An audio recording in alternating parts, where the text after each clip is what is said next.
Hello, and welcome to Back Through the Lens, where two film school friends talk about movies through the haze of nostalgia. The good, the bad, and the ones that aren't quite how we remember them. I'm your host, Rachel, and with me is my co-host, Joe. Today's movie is Independence Day.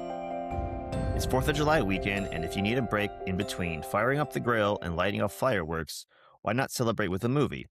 Step out of the July heat into a cool theater or living room where you can enjoy big explosions that aren't going to have your neighbors calling the cops.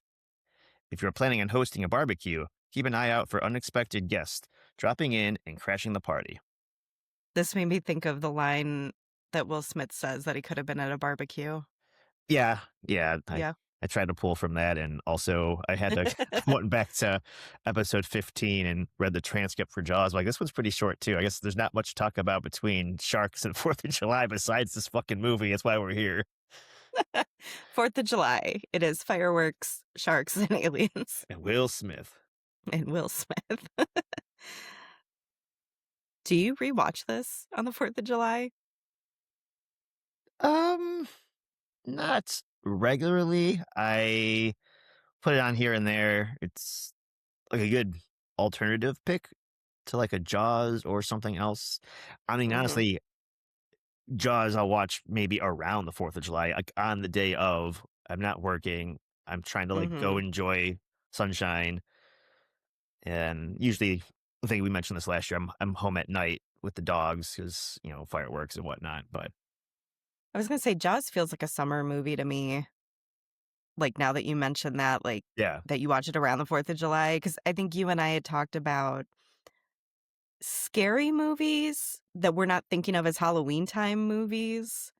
yeah. And we will get into that more later this season, but Jaws is one of those for me. I guess Independence Day, I guess aliens are scary, but this doesn't feel like a horror movie to me.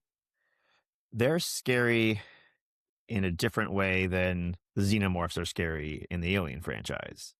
Like, that's more horror. This is still action, but there's suspense, there's tension because they're mean little buggers. Yeah, actually, I was thinking my family and I could all watch this together because, I had to watch it and take notes. And sometimes my son is really excited to watch whatever I have to watch for this podcast, and that's fine. But it was Memorial Day weekend when we were prepping for this. Everyone's home, like, why don't we all watch Independence Day? And then no one else wanted to. And then once I actually rewatched it, I was glad that my son did not watch it because I forgot how scary it got. Because I was just thinking of there's a lot of destructive action sequences, right? Yeah. But not blood and gore and scary stuff. And I was just thinking of the funny Will Smith lines, and then we get to some of the scarier scenes, and I was like, oh, no. I'm so glad he didn't watch this. Yeah, anything in the lab, I think, would not be good. Yeah, exactly. I had totally forgotten about that, and that's very That gets creepy. more into, like, the Alien franchise scary. Yeah, and that's exactly what I was thinking when I was rewatching it, so... Well, we have a lot to discuss before we get to that, so... Yeah, we do. That's like in the third hour of the movie. I forgot how long the movie is. Yes, when I turned it on, I was like, it's 2.5 hours. Like, that feels like a more modern runtime because everyone's complaining now that movies are too long. Yeah. Yeah, I was impressed that in the mid-90s, it was that long. All right. Well, given that it is so long, we have a lot to talk about. So our movie today is Independence Day, directed by Roland Emmerich, released July 3rd, 1996, rated PG-13. Days before America celebrates its birthday, scientists pick up a signal from deep space. And by deep space, I mean near the moon. A large non-meteor is approaching Earth, and we realize that, yes, that is a giant spaceship. As we look to the skies and wonder, friend or foe, our satellites are taken out, and spaceships hover above major cities around the world with a hidden code that turns out to be a countdown. A countdown to what, David, you might ask? Checkmate. Our world is in danger, and we need everyone to band together for this fight. But after their initial attack, who do we have left that can save us? How does an MIT graduate/cable guy, an Air Force pilot, a drunk crop duster, and one cool-ass president of the United States sound? Welcome to Earth. Yes. Yeah, that's how my husband wakes me up every 4th of July. Ugh. Rolls over, "Welcome to Earth." Like with the head punch? No, yeah, with the head punch. Oh, No, no. we would not be married anymore. So my first time seeing this was definitely when it was newly available to rent, and I think we've touched on this before in past episodes. When big movies were available at Blockbuster or Hollywood Video or whatever your local video store was, that was almost as big of an event as when they were released in the theater Yes. because, yeah, like, you'd go in, they would have a million copies, a whole wall of copies. Some of them had those deals where if you came in to rent whatever the big movie was and they didn't have it, you could get a free rental of something else. If I remember correctly, could you put movies on hold? Oh, man. I want to I might say be yes, misremembered. but I feel like you could. I might have to ask my mom about this because it would have been her doing it. yeah. I know this was one of those weekends where we were like, "Okay, Friday, we're gonna go rent Independence Day, and we're all gonna watch it, like, Friday night or Saturday night in the living room." Because 'Cause I'm sure this is one that my brother was young enough that my parents probably didn't wanna take us to the theater for it just in case it got too scary. I think they probably had a similar thought process as I did when I was thinking about letting my son watch this. It's probably just funny. It's probably big action sequences with some comedic undertones because of what you saw in the previews, and I don't really remember being too scared of it, though, so maybe it worked out. I don't know. I'll have to ask my brother if he was scared of it. I have a very similar story, which is kind of funny because I know we rented it. I don't know if it was like first weekend or not, but I remember being at my grandma's house actually, watching it with her, my mom, and my younger sister. And it was a similar situation where my mom wasn't sure if it would be appropriate for me or her, if it's going to be too scary, too violent. So we like watch it together. I guess like in case things get bad, we can stop it or pause it or whatever. Which is by then I've already probably started reading horror books and definitely watching horror movies on TV at least. And I think the difference would have been my mom's maybe have already seen some of these movies I've watched before, like, it's scary, but you'll be fine. Or maybe they were on TV and the hopes that it was edited. This was like a fresh new movie, and I think we were fine. I don't remember being scared. There was also Um, like probably fear of potential partial nudity or whatever. Because no, it's a modern movie. Nobody knew. I guess the closest thing we got is like Vivica A at work for 2 seconds, and she's fully clothed. yeah, I had completely forgotten about her being a stripper, actually, and then it's not really Important. it's I mean, it's yeah, they make it sound like it's gonna be more important than it is because of Will Smith and his coworker talking about it, Yeah, which we will get to, but yeah, that is so funny talking about watching it with the adult, like, ready to pause yeah. if anything gets too much If it because gets too I scary or that brings steamy, back we got to stop memories. it. Yeah. Yes.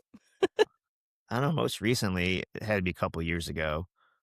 Just like I said, an alternative to Jaws. Like, oh yeah, I haven't seen this movie in a while. It's probably on TV, and just probably just put it on Mm. to put it on. And if it's on TV, if it's 2.5 in real time, it was probably like a 5 hour all day event. If it was cut up with the Yeah. commercials. Yeah, I don't think I watched this since I was a kid. Mm, It's I mean, like you said, I'm sure I probably saw it on TV later and would turn it on or like this feels like the kind of movie that my dad would leave on while channel surfing and I'd just come in and watch it with him because there were a lot of things like that on a Sunday afternoon where, if there wasn't a Browns game, what movie's on cable? And then you just watch like the chopped up commercial version of whatever movie. yeah, I still have reminiscence of that habit. Like on a Saturday night, if I'm tired but not ready for bed, Mhm. I'll go through the kind of cable system I have now and like what's on, what kind of movies on right now. I just like fall asleep to a movie, and then I like doom scroll on the streaming service and go, I'm just going to bed, or I'll put a cooking show on. Like, Yeah, but yeah. I remember being little and staying up late to watch stuff like Big Chuck and Little John and etc. And so I think that's Oh, part yeah. of Saturday night. I don't have school tomorrow, even though I probably have work 'cause I'm an Yep. adult and I want to stay up late, but I don't at the same Mhm. time. Put on a movie, fall asleep. Yeah, I don't think I've watched Independence Day since I was at most like a teenager. Well, I can't wait to hear your reaction after, I don't know, 20 years plus. So, Yeah, I know. It's really funny because I was thinking, has it been like 20 years since I've seen this movie? That's not possible. But you know what? It is possible because I'm 40. So, ugh. do you ever just suddenly remember that? I actually did this morning. It took me a while to get out of bed because I was so lethargic. It was nothing physical. I just like rolled out of bed. It's like, oh, old. See, it hits me with things like this where I'm like, how long has it been since I did this or since I saw this movie? And then I realize there are things that I've done 20 or 30 years ago, like that's possible because that's how old I am. Yeah. I don't want to Tarantino this too much, but I realized that the other day when I watched the sequel to this movie, which is already 10 years old. God damn it. Hmm. I was very surprised. I was like, no way. No. Oh my God. I'm one of those people that 10 years ago in my head is like the year 2000. Like, Hmm. I don't remember, I don't know, the 2010s or something. I don't know. I get Yeah. very confused. I'm like, the 90s? What do you mean? Yeah. Somehow 10 years ago was the early 2000s, but also COVID. Somehow, like, I know neither makes sense mathematically, but Okay, so Independence Day. Roland Emmerich, our director, he had directed the movie Stargate in 1994. He had a writing partner, Dean Devlin, who also serves as a producer on their projects together. So they worked on Stargate together. They were apparently doing a Q&A at one of the screenings, and someone in the crowd asked him if he believed in aliens, and he said he didn't, but he was very fascinated by the idea of aliens arriving on Earth. And he said something like, imagine what it would be like to wake up one morning and discover 15-mile wide spaceships just hovering over the world's largest cities. Then he turned to Dean Devlin, his partner, and said, I think I have an idea for our next film.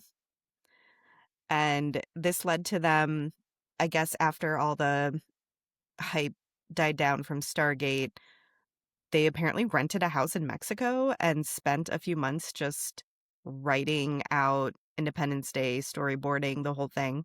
Their main idea was that they didn't like how in older alien movies, the aliens, in their words, spend all this time traveling to get to us just to hide. Like they're always trying to stay hidden, or if they're going to do something on Earth, they'll kind of inject themselves into a human body. Yeah, everything's very secretive usually in the older alien movies. They felt like they wanted to do something where the aliens are very obvious and in your face and everyone knows that they're here. Because again, their thought process is, what is the point of traveling all this way to then not make your presence known? that is a really good point, and I don't think I even thought about that. I mean, I guess the one example against that would be like War of the Worlds, Hmm. but other than that, yeah, most of them, the aliens are like afraid of us, it seems like. Yeah. Or like you said, they take on human form or something like that where they're taking over slowly but surely. They're hidden in plain sight. Yeah, I know they said they watched a lot of alien invasion movies from the 50s and then also took inspiration from big disaster movies from the 70s and kind of put that all together. The quote that I think it was Emmerich said, would you hide on a farm or would you make a big entrance? And like you said, I had never thought of it that way. Then, of course, I just kept thinking of Back to the Future, where they think he's an alien in the field. And I was getting all my references mixed up. Yeah, yeah, it's fair enough. Yeah. Basically, 20th Century Fox greenlit the movie one day after Emmerich and Devlin turned in their script. To be fair, these guys have already proven themselves, Right. not necessarily in terms of huge blockbuster status like we're gonna see with this, but I feel like we don't talk about too many movies where, unless it's Spielberg, where they're just like, "Yeah, we know you make money, go do whatever you want." Right. Well, I mean, they did do their work. I'm just Mm. impressed with the story that these two guys rented a random house and just worked for a month. So they came prepared. So it makes sense. And there was some success behind Stargate. Good for them. Stargate got turned into a TV show, didn't it? I believe so. I'm not familiar with the The franchise at all. Yeah, the sci-fi shows I get muddled in my head because Yeah. there are a lot of them and a lot of the same IP. So like a bunch of different Star Treks, and I think there was Stargate something and Stargate 9 and something something. And I'm sure anyone that likes these shows will probably yell at me. Yeah, I was trying to look up the Stargate movie from 1994 to confirm that Devlin, like, what his role was on that movie, and I was getting so many Stargate titles, and none of them were the original movie. I had to scroll so far down, so that franchise had legs, we'll say that. Yeah, I for know that sure. much. Okay, so pre-production started pretty much immediately once 20th Century Fox gave them the go-ahead. The US military was originally supposed to provide personnel, vehicles, and costumes. And this is apparently a thing they will do sometimes for shows and movies. Usually there's a trade off where for something like Top Gun, they would have recruitment booths set up like at the movie theaters or at the premieres, things like that. So US military was all in to do this again for Independence Day, but they backed out because Emmerich and Devlin refused to take out the Area 51 references. So the military didn't want any of that. Oh, snap. Yep. What could that And possibly mean? that would be such a huge chunk of the movie they'd have to rework too, though. Yeah. I don't know how if it would work without it. I mean, you would do it in a different way, sure. I'm sure they could figure it out, but that's the whole second part of the movie revolves around that. Yeah. Well, and it's so funny too to think that that was, I guess, growing up when we grew up, I remember those trashy supposed documentaries that would air on Fox of alien autopsies. And so to think that you're in this world-ending situation and then like, "Oh shit, Area 51 was real." It also plays as a good joke too, in my opinion, but Yeah, I agree. military didn't think so. The whole time that we were in pre-production and then into actual production, the movie was nicknamed ID4 because Warner Brothers owned the rights to the title Independence Day because they made a movie in 1983 called Independence Day, which I looked it up. It's about a woman escaping from her small town. It was her literally just her Independence Day. I didn't realize you could own the rights to a title that wasn't something that was like an original name. Yeah, it gets, I guess, wishy-washy because I didn't know that either. And I'm just thinking of that little synopsis you just gave, and it could have been some better titles for that film. That too, yeah. Like, or I don't know if we're getting there yet, but you could always just buy the rights to, like, hey, I'm going to give you this $1 million if we can just use this name. Please and thank you. Yeah, I couldn't find any other information about how this worked, but obviously not the first time we've run into situations like this where another studio owns something that someone else wants and, they make trade-offs, but I didn't realize, like I said, you could own a title that's not something like The Wizard of Oz, like a known franchise. Yeah, it's So weird. so they were apparently going to call the movie Doomsday if they couldn't get the rights. At some point, 20th Century Fox was pushing Emmerich and Devlin to call it Memorial Day and release it Memorial Day weekend. Okay. Okay. Not the worst idea, but the script revolves around 4th of July. Yeah. Well, I think they would just change. I think the idea was they would change it to revolve around Memorial Day weekend. Right, right. I'm just trying to think how the president's speech would change. Oh, we will get to that because that plays into all of this. Oh, my bad. Um, it's okay. We'll get there. Emmerich and Devlin, obviously, they did not want to do any of this. There was also a thing where they had heard Tim Burton was making Mars Attacks, and they were very adamant about getting Independence Day out before Mars Attacks was released. And I think that they were already in pre-production for Mars Attacks when Independence Day got greenlit. So they felt like they were in this race to get their movie out before the other Alien movie got out, even though obviously they're different tones and everything. I looked up Mars Attacks. I guess it was released in December of the same year, but when all this was going on, it was supposed to be released during the summer. Huh. Yeah, so maybe they pushed it back because Independence Day was released. Yeah, I could see that. So we will return to the story of how they got the rights to their title, Okay.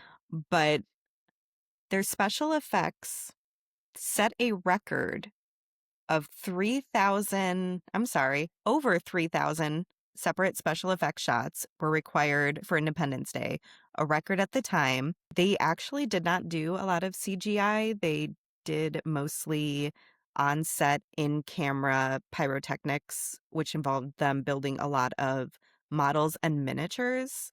So a lot of what we see, like the big landmarks being blown up, those are most likely miniatures they shot very close up. Apparently, it took them a week to figure out how to blow up the White House.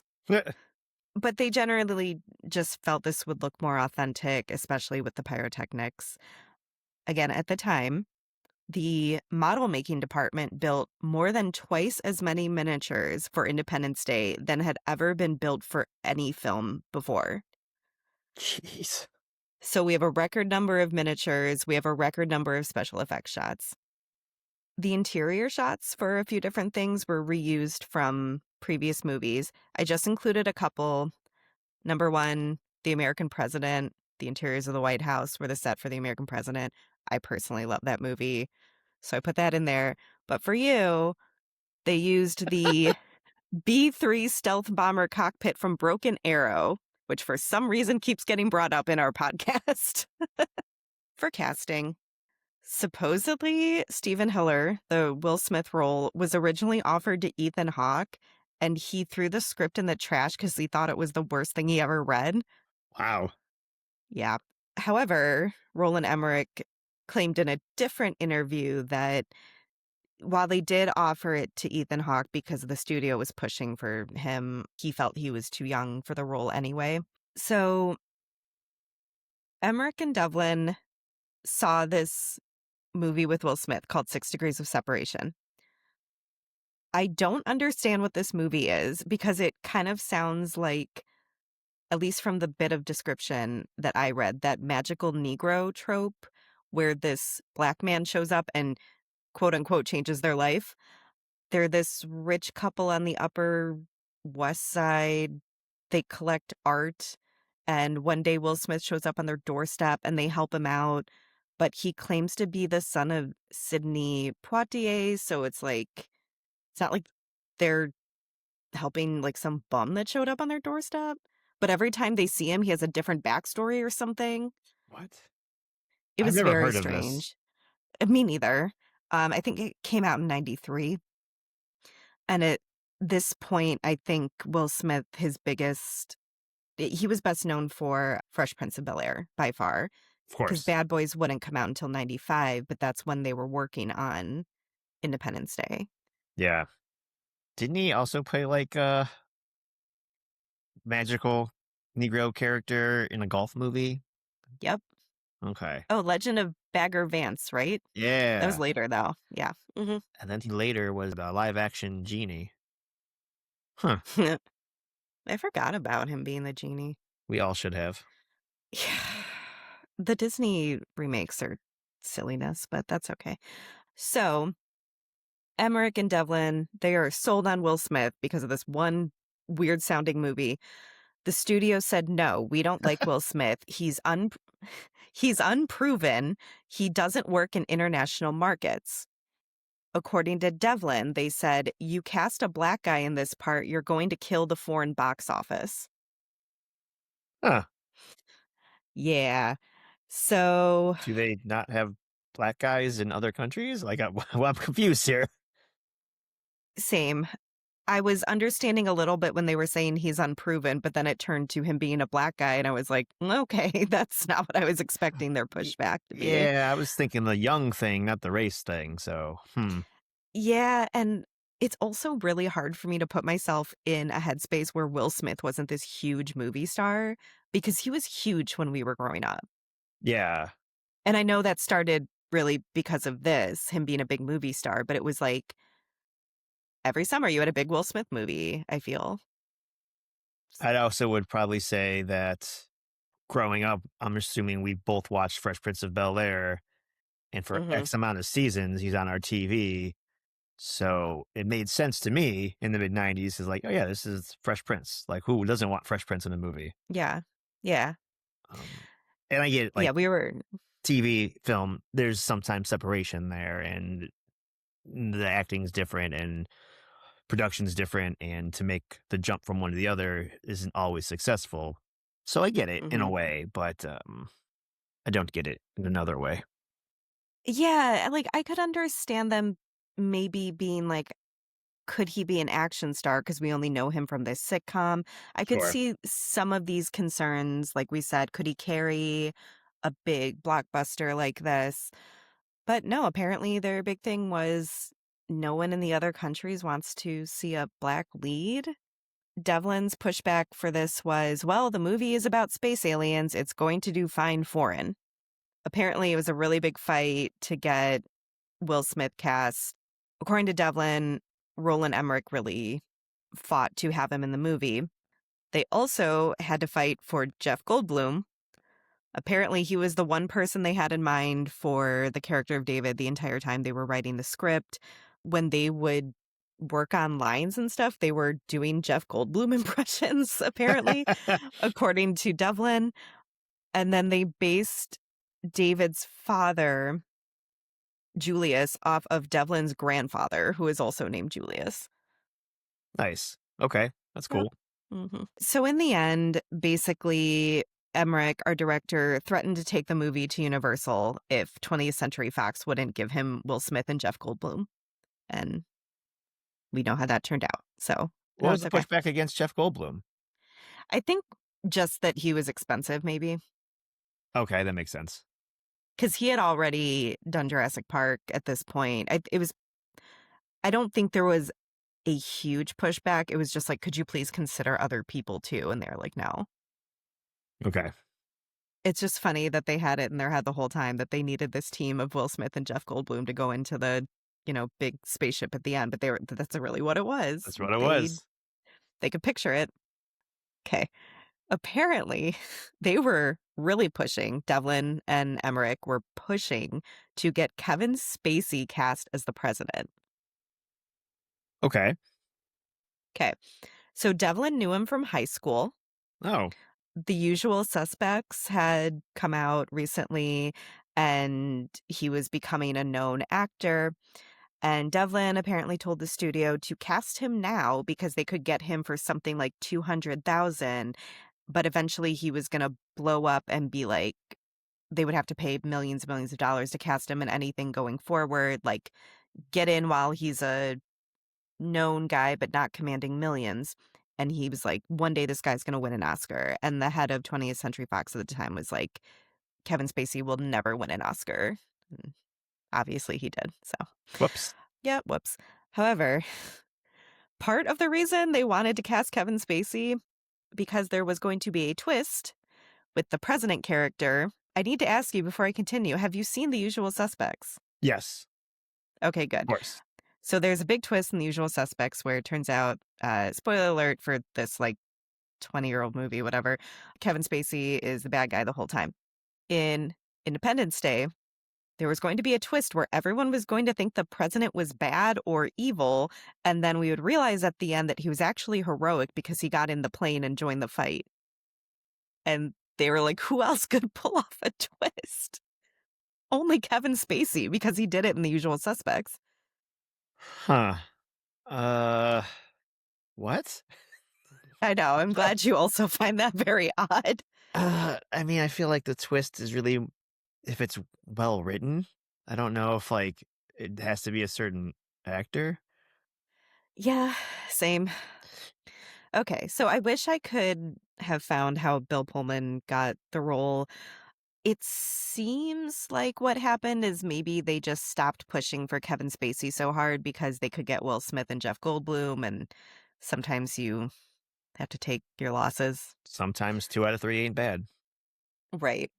So yeah, I couldn't find anything else about how this wrapped up, like I said, but I'm glad Bill Pullman is here because I personally love him. So filming took place July 28th, 1995 through October 8th, 1995.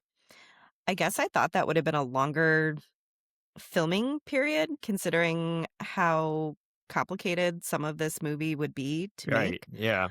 They all spent a lot of time in the salt flats on the Utah-Nevada border in 120-degree heat, which sounds miserable personally. I can't even handle like 80 degrees, so couldn't have been me. Feel like the film would just combust and like it's too hot. Yeah, I know. By all accounts, everyone that I found interviews with said that everyone was really friendly. They were like a team. They all talked about Will Smith very much being in a leadership position. There were stories where they would do takes, like, out in the desert, and then they would have stand-ins come take the place so the actors could go sit in the shade or in air-conditioned trailers, whatever. And Will Smith wouldn't let his stand-in just stand there and be miserable in the heat because he's like, "No, I took this role, like, I'll do this." Like, and he walked up to his stand-in at some point and told him to go back into the shade, and then everyone else followed his lead. Vivica A. Fox said that she became pretty close with Margaret Collin, who plays it's Connie, right? Is the name of David's ex-girl or ex-wife? I believe so. Con Connie, Okay. yeah. Yeah, they hung out a lot, became pretty friendly. She said they were always at the hotel pool when they weren't filming, like drinking margaritas together, which sounds like fun, but also if it was that hot, that's probably where you would find me as well. So Fair points. Yes. 120 degrees. Thinking about it now, you can almost see the heat on the film. I'm just thinking of the flat white desert that they show a few times and just looks Mm-hmm. miserable. It does, yeah. I included this story from Bill Pullman because we are supposed to be a podcast about nostalgia. We were in base camp waiting for a shot when they announced the verdict to the O.J. Simpson trial on the radio. So they are in the desert, okay, listening to the verdict. It was right then they knocked on the door. Let's go to set. People were walking in small groups and no one was talking. Everyone is processing quietly, and we got on the set, and it's still quiet. We're waiting for Roland, and then Will Smith says, "Whoa, standing out here with a lot of angry white folks." Everybody burst into laughter. He just totally took the tension right out of the room. So random. I know. I guess I wasn't thinking of this taking place at the same time as the O.J. Simpson trial, but like, yeah, Yeah, my brain has them in separate timelines, even though clearly not. Well, I guess for us, it would have come out after the fact because they were on set when the verdict was announced, obviously. So right. I guess the But it's difference a year still, makes. yeah. And that trial, it's one of those historical events. I feel I remember some of it. I remember living through it, but I couldn't tell you exactly when it was. It was just like sometime when I was a kid. Right. I remember watching the verdict in school. They wheeled in a TV, That's weird. like all right. Like I was in elementary school. Why did they do that? Hey kids, you want to watch the verdict in a murder trial? Yeah. Yeah, that's weird. Anyway, I can't recall yeah, doing thank that. you. Okay. So the marketing for Independence Day was a game changer, which I did not realize because, again, I'm thinking of this as every other summer blockbuster when I look back on my memories of this coming out. There were always a couple movies every summer that were like the movie that you had to see. The hype was already building well before the movie came out. I can remember that with Jurassic Park. We talked about that being like, if you didn't go see that over the summer, you'd be left out of the conversation when everyone came back to school. Yeah, it sure was. Sorry, Joe. I forgot that was a sore spot. It's okay. I was allowed to watch this movie somehow with the same grandma. Ugh. So while Independence Day was still in post production, 20th Century Fox began this big marketing campaign. They had a commercial during the Super Bowl, which they paid 1.3 million for, which at the time this was huge, both the amount of money and that they were going to market this during the Super Bowl. Apparently in the Super Bowl commercial they blew up the White House. They show that scene where the White House blows up. Fox was very against this because they thought it was too controversial just to show to a general audience commercial. It was also considered to be too soon after the Oklahoma City bombing, Oh, so they were worried this would be seen in poor taste. However, because the film went on to be so successful, it started a trend of using Super Bowl airtime to advertise potential summer blockbusters. If you think just, about it, that's well ahead of time because Super Bowl's like February. yeah. I just like the fact we're talking about a movie with marketing. And I guess that's the kind of movie that we pick for summer movie seasons too. It's such a different conversation. Hmm. You want millions of dollars to make a movie? Here. You want an insane marketing campaign? Here. Yeah. Yeah. No one's going to Um, see this movie. There's women and children in it. No, different vibe here. the weekend before the film's release, the Fox television network aired a half-hour special on the film. The first third of this was a spoof news report on the events that happen in the movie. Hmm. And I swear to you, I remember watching this. I don't recall. It's definitely taking a page out of Orson Welles. Yes. H.G. Wells, the Welleses, um, which is great. And we kind of see that reference in the movie too. Mhm. I don't remember this. That's really cool. I just remember there always being like random publicity specials like this on Fox. And I also at the time was watching Fox a lot 'cause I would watch like the X-Files all the time. And I probably saw commercials for things like this. And I'm sure that I was like, oh, I love the X-Files. Will I like this alien movie? And turns out I was not watching X-Files really for the alien part of it. So See, I watched a lot of Fox because I also watched X Files, but also a lot of The Simpsons. yeah, that too. Um, My brother and I watch The Simpsons a lot. I watched X Files for the aliens and the weird stuff. So I don't know. We were looking for different things apparently. I liked the solo episodes where there was like a creepy thing they had to figure out. A I monster of the didn't week. like the Yes, thank you. Oh, I didn't like overall the overall alien conspiracy kind of lost me. hmm. I guess I watched it for both because there's a few standalone episodes I really remember that I Mhm. really liked. So I just liked the X Files. Apparently, I liked weird shit as a kid. So there we go. I feel like we had a similar moment in time where we were both like reading Stephen King and watching the X-Files at like probably too young an age. Oh yeah. I think I might have been still in Goosebumps at the time. I didn't graduate quite yet, depending on how early the '90s we're talking. But. Moving on, they had really big marketing partnerships with Apple, Coors, and Coca-Cola, which was apparently also not that it wasn't common, but it was so many big marketing campaigns, like big brands.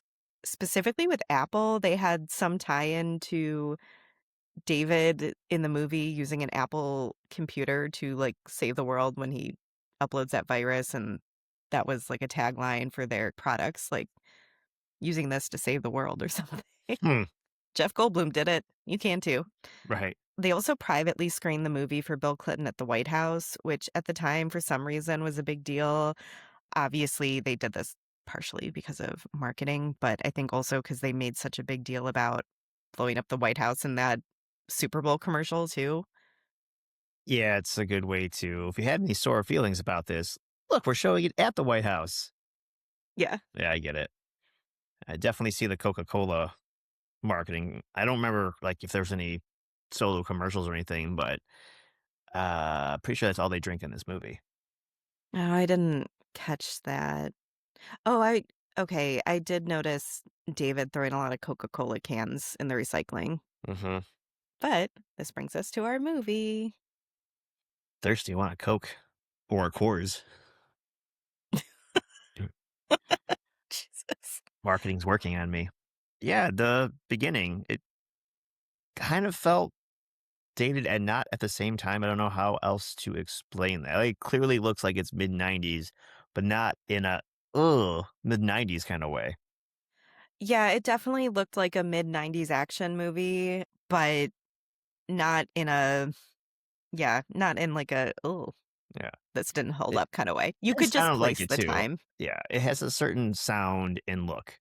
No matter what song they Yes. use, what score they write, what font, it's just like you can tell.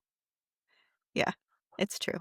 We did get exploding names and credits. So, that's definitely mid 90s. It reminded me of Armageddon. Yeah. But see, this was more appropriate to have exploding opening credits. Definitely more. You ne you know what I'm thinking of. Yeah. Well, I mean, there wasn't a musician's quote that we had to explode or shatter. I'll never be over that. But I will say you said this reminds you of Armageddon. I think because we did that deep dive into Deep Impact and Armageddon, I was rolling those 2 movies into my memories of Independence Day, and it was Mm, really hard not to feel like things were references to those other 2 movies too. Just action sci-fi movies all of the same time period, and yeah. like we've said before, we just notice so much when we have to, like, really pay attention and take notes on these things that it was really hard for me to not reference those while watching this. Well, look, so first of all, I know you didn't say this, but it kind of sounded like it. In my head, I replaced the word. It sounded like you said, I Roland them into Independence Day, not like as in the director's first name. It wa- I don't know why I did that in my own head, but I think because my next point B here is I am not surprised you did that, not just because the deep dives we've done with the podcast, but Mr. Roland kind of has a pattern of style, which I Mhm. know he did not do Armageddon, but they're very similar. They're very in the same vein. And Yeah. if I didn't know it was Michael Bay, if I could have easily gotten that wrong at a trivia question at a bar, like, name the director. I'm like, yeah, of course it's Roland. It's about the world exploding. Yeah, I could see that. From just the couple titles, we like Go to the Moon or whatever, which I kind of forgot about. But the cutaways, oh, the cutaways. Are you talking about the white, flashy, Yeah. loud noise cutaways? Yeah. Yeah. We get them a couple times here at the beginning. I'm like, well, that's ugh, weird. But then it just happens. It's like watching a wedding video from the early 80s and all the swipes and wipes. And it's like, oh, you're overusing it. Stop. They overuse this, like, I don't, it just, it's like a flash grenade going off. And I don't know why. Yeah. Yeah, I did not like this transition at all. Maybe at the time it was really impactful, but I kept thinking that, okay, the aliens are attacking now, Right. especially because sometimes they would transition with this, this big loud noise, this white flash, and you'd see the Statue of Liberty or some other landmark because they're trying to put you in. Now you're in New York, now you're in DC. And I understand they're trying to show you where we are now. But because of the way this transition was, I thought they were exploding things, especially the first time where we go from this, I don't know what it was, this like space station is not the right word, but this lab where they realize they're getting this signal, and then it has that white flash, loud boom transition to the Statue of Liberty. I was like, they're attacking already? Like they're blowing up the Statue of Liberty? And it really messed with what I thought was happening because it was just such like a noticeable transition. Oh, yeah, they wanted to make sure you knew or going somewhere else. I didn't Mhm. have the same issue you had, but I've also seen it way more recently, I believe. So Yeah, and that's part of it too. yeah, If I had seen it more recently. I'm trying to remember what 1996 Joe would have thought, and I just think there was no thought. It was just like, I'm here for the Will Smith and the aliens and the Jeff Goldblum. So Yes. I don't think my brain really was processing how annoying that was. Yeah, I'm sure watching this as a young person, I'm just like, yeah, it's an action movie. Loud noises. Hmm. Like, let's keep going. Yeah. And I'm sure that also watching this as a kid, I'm just like, when is Will Smith getting here? When do we see all the big things we saw in the trailer, you know? Hmm. Yep. So What I'm is this sure plot? Get out of here, plot. I know. I'm sure as a kid I wasn't really in it yet. Yeah. Like, yeah, there's a lot of setup. And we will get to, like, it takes a while to even see Will Smith, and I had completely forgotten about that too. But yeah, we open with this plaque on the moon, and I had completely forgotten about this. I didn't understand what they were trying to set up exactly, and I think the point was just you see his plaque with this nice quote about humanity, and I don't know, it's all about to be destroyed. But then we move on to this lab with satellite dishes outside and the end of the world as we know it is playing. That part I remember. Yes. Which is pretty funny. The part in the moon, though, don't they have the shadow kind of going over the plaque? Could we kind of get the feeling that the spaceship is, you know, getting closer? Probably, yeah. Yeah, you're right. Fair. Also, I should point out too, depending on, I guess, what kind of screen you are watching this on, sometimes you can't catch those little details. Oh, hmm, Yeah, because I tried watching this on my laptop at one point and I was like, I feel like I'm missing, like, the lighting's not right. got it. And it's funny because the filmmakers even said that when they were doing preview screenings at one point, I don't remember why they were doing so many preview screenings, but they wanted to, make sure it was getting good test scores. Some of these secret screenings they would do where people would pop in not knowing what movie they were about to see, the projection was so bad that you could not see some of these details. And they even said this opening scene where they're on the moon, it's like you couldn't tell at all what was going on. Ugh. But people still gave the movie like a 90 out of 100 because they still just had so much fun with the movie, even though some of these scenes didn't transfer well where they were watching it. It worked out for them either way, I suppose. I know. Speaking of the moon, the thing I'm about to do is when, we watch things and take notes and ruins the fun sometimes. I'm no scientist, but these guys are. I feel like their specialty is to observe space, and they get this noise like, "Oh, we're getting a message. It's from deep space, the moon." Okay, well, we've been on the moon. There's a plaque on the moon, so okay, maybe the alien spaceship wasn't projecting this coded message. We had to use our satellites. They had to get closer orbit. Okay, I'll give them that. But no one has seen this yet until it gets like we could see Jupiter with the naked eye on a clear night, certain times. I mean, it looks like a star to us, but it's huge and we can see it. You can't see the spaceship until it comes like on our doorstep. And I had the same So problem with Deep Impact and Armageddon. It's like, oh, we just found out about this yesterday. It's bigger than the moon. What do you mean you just found out about it yesterday? I was just going to say, I okay, I don't know a lot about space. I don't spend a lot of time thinking about space.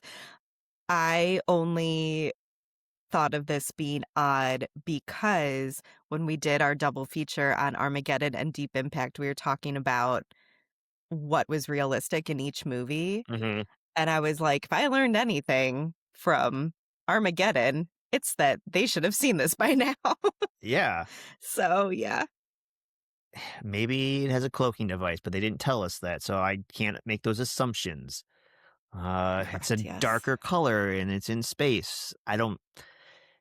Again, I think if I was just watching some TV, I'm like, "Oh, here they are. They're gonna come get us." But now I'm taking notes, and it changes how I perceive facts.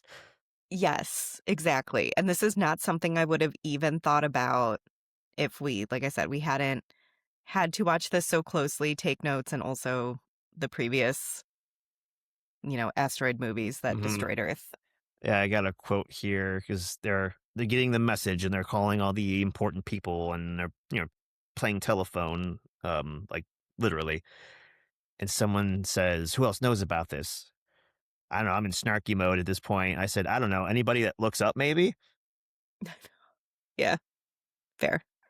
We get introduced to Bill Pullman, but it's kind of confusing because, again, going up the chain of command, someone says, "Give me the Secretary of Defense," and then we cut right to Bill Pullman on the phone. Yeah, I didn't catch that. But yeah, you're right. That's not great, not a great visual cue. That's very misleading. Yes. I was second guessing myself. I'm Uh like, is he not the president yet? Does the president die like in another movie? And then he takes over? Is he the VP? I'm like, no, he's definitely the president. yeah, like the chain of command got wiped out, so he's Right. elevated all the way up. Yeah. Yeah, Mhm. but that's not the case. It's just a bad cut. Yep. So again, you know me with war movies. I had the same problem with all these government officials. They are all the same to me. They are, There though. is Bill Pullman. Hmm. There's that one general we see a lot of. There's the Secretary of Defense who I only started recognizing because he turns out to be like really smarmy and evil and like wants to nuke everyone, Yeah. later on. So there are three people here that I actually recognize.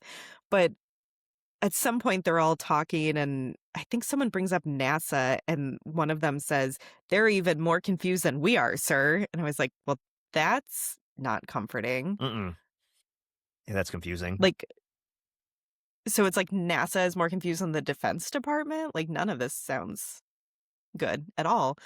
But yeah, I had another note, like maybe it's because we did the double feature asteroid movies, but I'm just thinking about all those movies where we have these openings with very important people slowly realizing that this is a very big deal. Yeah.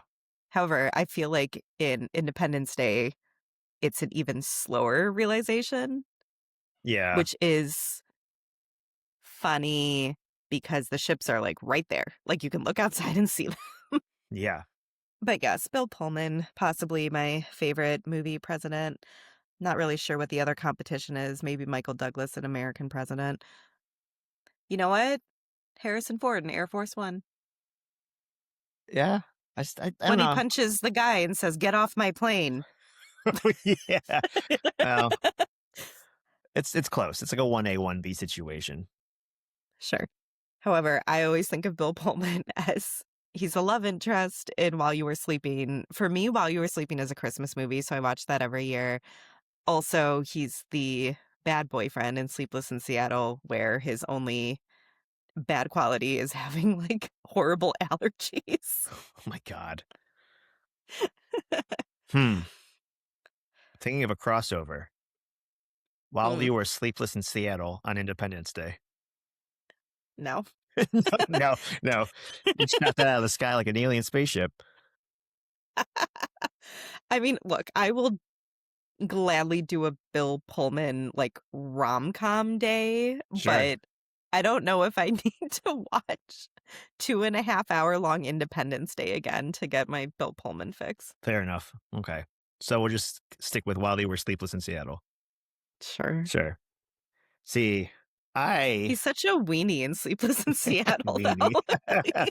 Well, I'm sorry. I remember him from Casper and Spaceballs. That's two early memories for me. For our collective memory here on the podcast, he was the husband in A League of Their Own. Yeah. Very brief, but I'm I'm always, like, surprised when he shows up in A League of Their Own, like, "Oh, yeah, Bill Pullman's in this." what's the president doing here? He loves baseball too. It is America's pastime. Mm. I had completely forgotten about him being in Casper because I just think of Christina Ricci. Same, yes, yes. Yeah. But there was a dad, and you have to remember it is him. Okay, so I had a note. This is so stupid. When he sits down to breakfast, I guess they're in the White House, there's this, like, curtain behind him that looks like one thick sheet of fabric.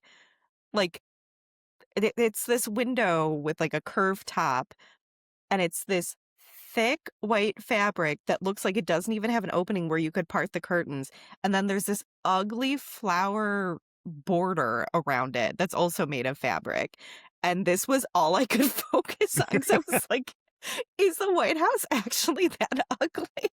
It is Like, now. it looked like an extreme version of a stereotypical grandma's house, I and didn't I was also like, "How do you open those curtains?" I didn't catch all those details. I did have that feeling though when we were looking at him breakfast. It's like this is dated. Is he in like the grandma wing of the White House? Yeah. Yeah, it looked really dated, exactly, and like I said before, this was the set for An American President too, which came out around the same time, like 95, I think, so it's not like there were dated artifacts that were left over from the previous movie, you know, I don't because know. that movie was set when it was filmed, so, Okay. yeah, Listen, they spent a lot of money on marketing and special effects. They didn't yeah. care about set dressings, apparently. Oh, apparently. We're only going to be here for 20 seconds for him to answer the phone. That's fair too, yeah. So we're introduced to Jeff Goldblum's character. I had forgotten how funny his dad is because when we first meet both of them, they're playing chess together in the park. His dad is waiting for him to make his move, and he says, "If you don't move faster, I'm going to start decomposing." Yes, yes. Well, this is also a play on Jeff Goldblum. We see he's already eco-friendly, eco-conscious, because he's complaining that he's drinking coffee out of a styrofoam cup. He says, "Oh, it takes forever to decompose," and that's when he gets to that line. They're really good chemistry, those two. No, they really do. And so I forgot about his dad as a character, but I also forgot completely about David's whole character apparently just being recycling. Like, that is what I know about him. His whole personality is recycling. Recycling and bike riding. Oh, yeah, that too. Yeah, because I even wrote that, like, when he gets to the office, all we see is him throwing Coke cans in the recycling bin, and I'm like, "Is this what he does for a living?" Like, I was like, "What's his job even?" He's just recycles. Yeah, he's very unaware that there's shit going on in the office, and he's complaining about the Coke cans, and everyone's freaking out. He's just like so oblivious to it. Yeah, this is the part where I guess the ships start to interfere with, like, broadcasts, Yeah. so the stations are all static, and yes, he's so oblivious because he just really cares about recycling and his very funny boss played by Harvey Fierstein. Is that his boss? I thought it was like just some random coworker. Oh, I thought it was his boss. I don't know if it matters. Yeah, it not really. Yeah, I remember Harvey from Mrs. Doubtfire first. I don't know if I've seen Yes. anything else with him in it, but these two roles, he definitely sticks out. It's just that voice.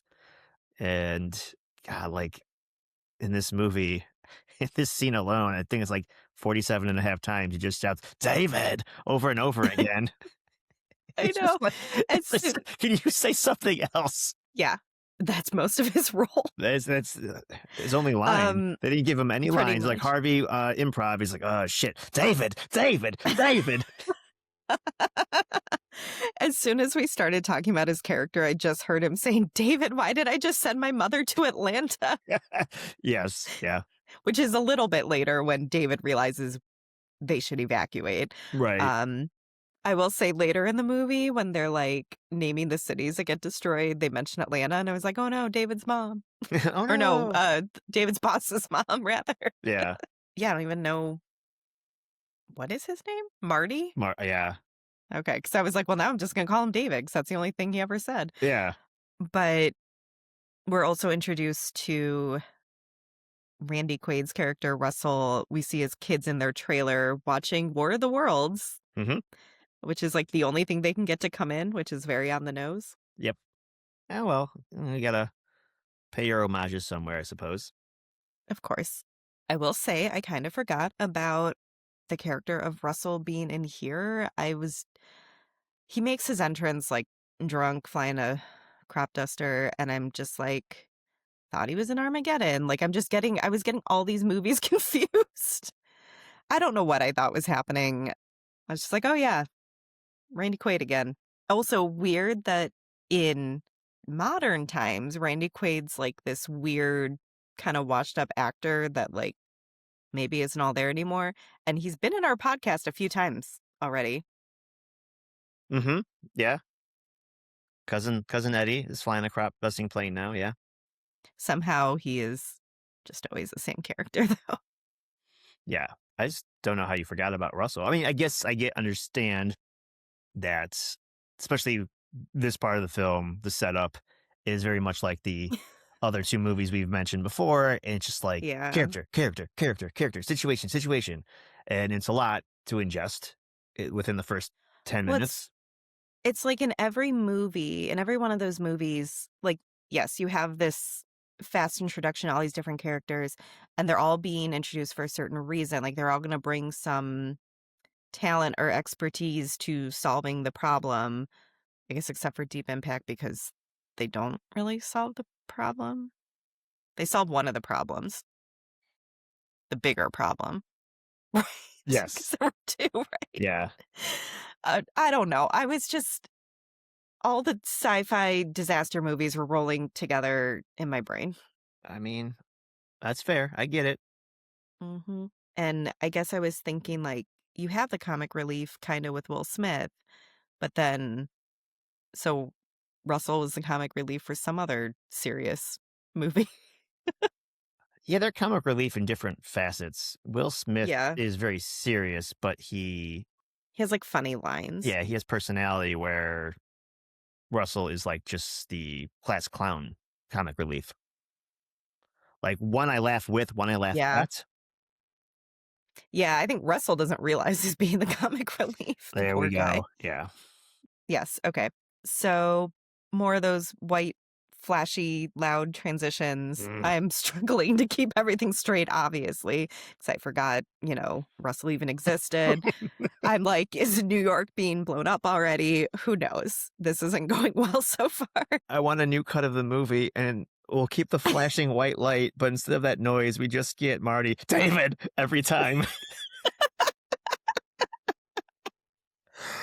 It would make it so much That's better. great. Oh I my don't know why God. it popped in my head, but I think I just ruined everything. It's like, I feel like that's something that would have been on like E-Bombs World when we were in like college. Oh, Okay. sorry. Um, it's okay. I had a note that the scene where we really see the spaceships come into full view and hover over the cities still looks really good to me, still looks imposing, doesn't look cheesy or dated. There are a couple little parts as we move through that, like, I feel like the special effects don't hold up, but it's like really small bits. Like, overall, I feel like this still lands. Yeah, I agree. And I think it's a mix between using the models and CGI sparingly. The only one I didn't like in this sequence, it's this really like almost directly upward angle. It would probably have models of New York City where the spaceship gets over the buildings. And it just like you can tell it's two different shots. It looks fine. Like it doesn't look dated. It's like kind of like, it doesn't look the best. And the one I really liked, I think it was maybe San Fran. It's like you can see over the bay, there's the bridge, and it comes out of the mists or clouds or whatever. That looked pretty sweet. Yeah, I think I know actually what you're talking about with the one that didn't quite look right because I had the same thought, but it is probably a testament to them not relying on CGI Yeah. because they really were blowing things up. They were Hmm. just minis. Yeah. I just think it might have also been the angle of the shot. Just was unnatural and weird. Everything else we're Mhm. seeing. The New York one was like someone was standing next to the building and craning their head all the way up, and I just didn't work for me. I like the other ones where they had more of like atmospheric settings, and you can see the ship approaching like from the mountains or through the coastline or whatever, and it just also made the ships look bigger. Yeah, and I mean, I always end up thinking that having some subtlety, like having it half hidden, that's like to me always more effective. So Hmm. I'm with you that like the ships arriving gives you, at least to me, it's like more of a creep factor. And then you just have the outright destruction, which is just different. Yes, yeah, Okay. So I think we're getting a little ahead of ourselves maybe with the destruction. We have the ships first, yes, and the president says there's going to be a lot of frightened people out there. And Connie is I think she's the director of communications. I had to look this up. yeah, Do you feel like that's fair? Okay. yeah. Press Um, secretary or I don't know, handler or something. s- that was what I was getting confused at too, because it just almost seems like she's his right-hand man, for like lack of a better term, but I didn't know what her official role was, but she's just always right next to him. But he says there's gonna be a lot of frightened people out there, and she says, "Yeah, I'm one of them." Hmm. And this is when about half an hour into the movie, we finally see Will Smith's character for the first time, and he cannot be bothered by anything that's going on. No, and it sounds like a long time on paper to not see probably your biggest star in the movie. But then you remember you still have 2 more hours to go. So you have plenty of screen time for Will to, do his thing. That is accurate. I thought it was funny that Uh, they were unbothered by everything. They're playing off the fact that they live in LA and mhm. Vivica A, who is Jasmine in the movie, like Will Smith wakes up and it's like, there's another earthquake. She's like, it's not even a 4.0. Go back to bed. It's nothing. We get these all the time. Yeah, and, he has this slow realization once he does finally get out of bed that he sees one neighbor packing up and he's like, "Oh, they're finally moving," like as if they are moving homes. He doesn't clock that they're running around frantically, like throwing crap in the car. And you can hear people kind of yelling in the background, like, "So and so, come on, like, move it." Yeah. And I do like this setup, though, to where he finally goes outside, he's reading the paper, and you have these little clips of, like, at this point, I thought it was his son, but it's technically his girlfriend's son, kinda, like, playing with a toy gun of some sort and pretending to shoot space aliens, and it's just this nice build-up to him finally looking up and seeing the ship. Yeah. It's a great shot of Will with the paper and the front lawn. It's a nice dramatic zoom. I just couldn't help thinking 10 Things I Hate About You with the one random dolly zoom we had for the teacher writing her bratwurst story. But we couldn't use the dolly zoom here. Like the zoom still was effective to me, but in the back of my mind, I'm like, we wasted the good shot on you. Yeah, this would have been a really good moment for a dolly zoom, you're right. It still was good. It was a good shot. Still is good, yep. No, dolly zoom woulda hit, I get it. I did have a note, where do all these people think they're going, just further away from the ships? And then later I realized, like, the ships are over major cities, so, like, yeah, I guess. This is when David tells his boss to send his mother to Atlanta, Yeah. and his boss really starts freaking out. Yeah.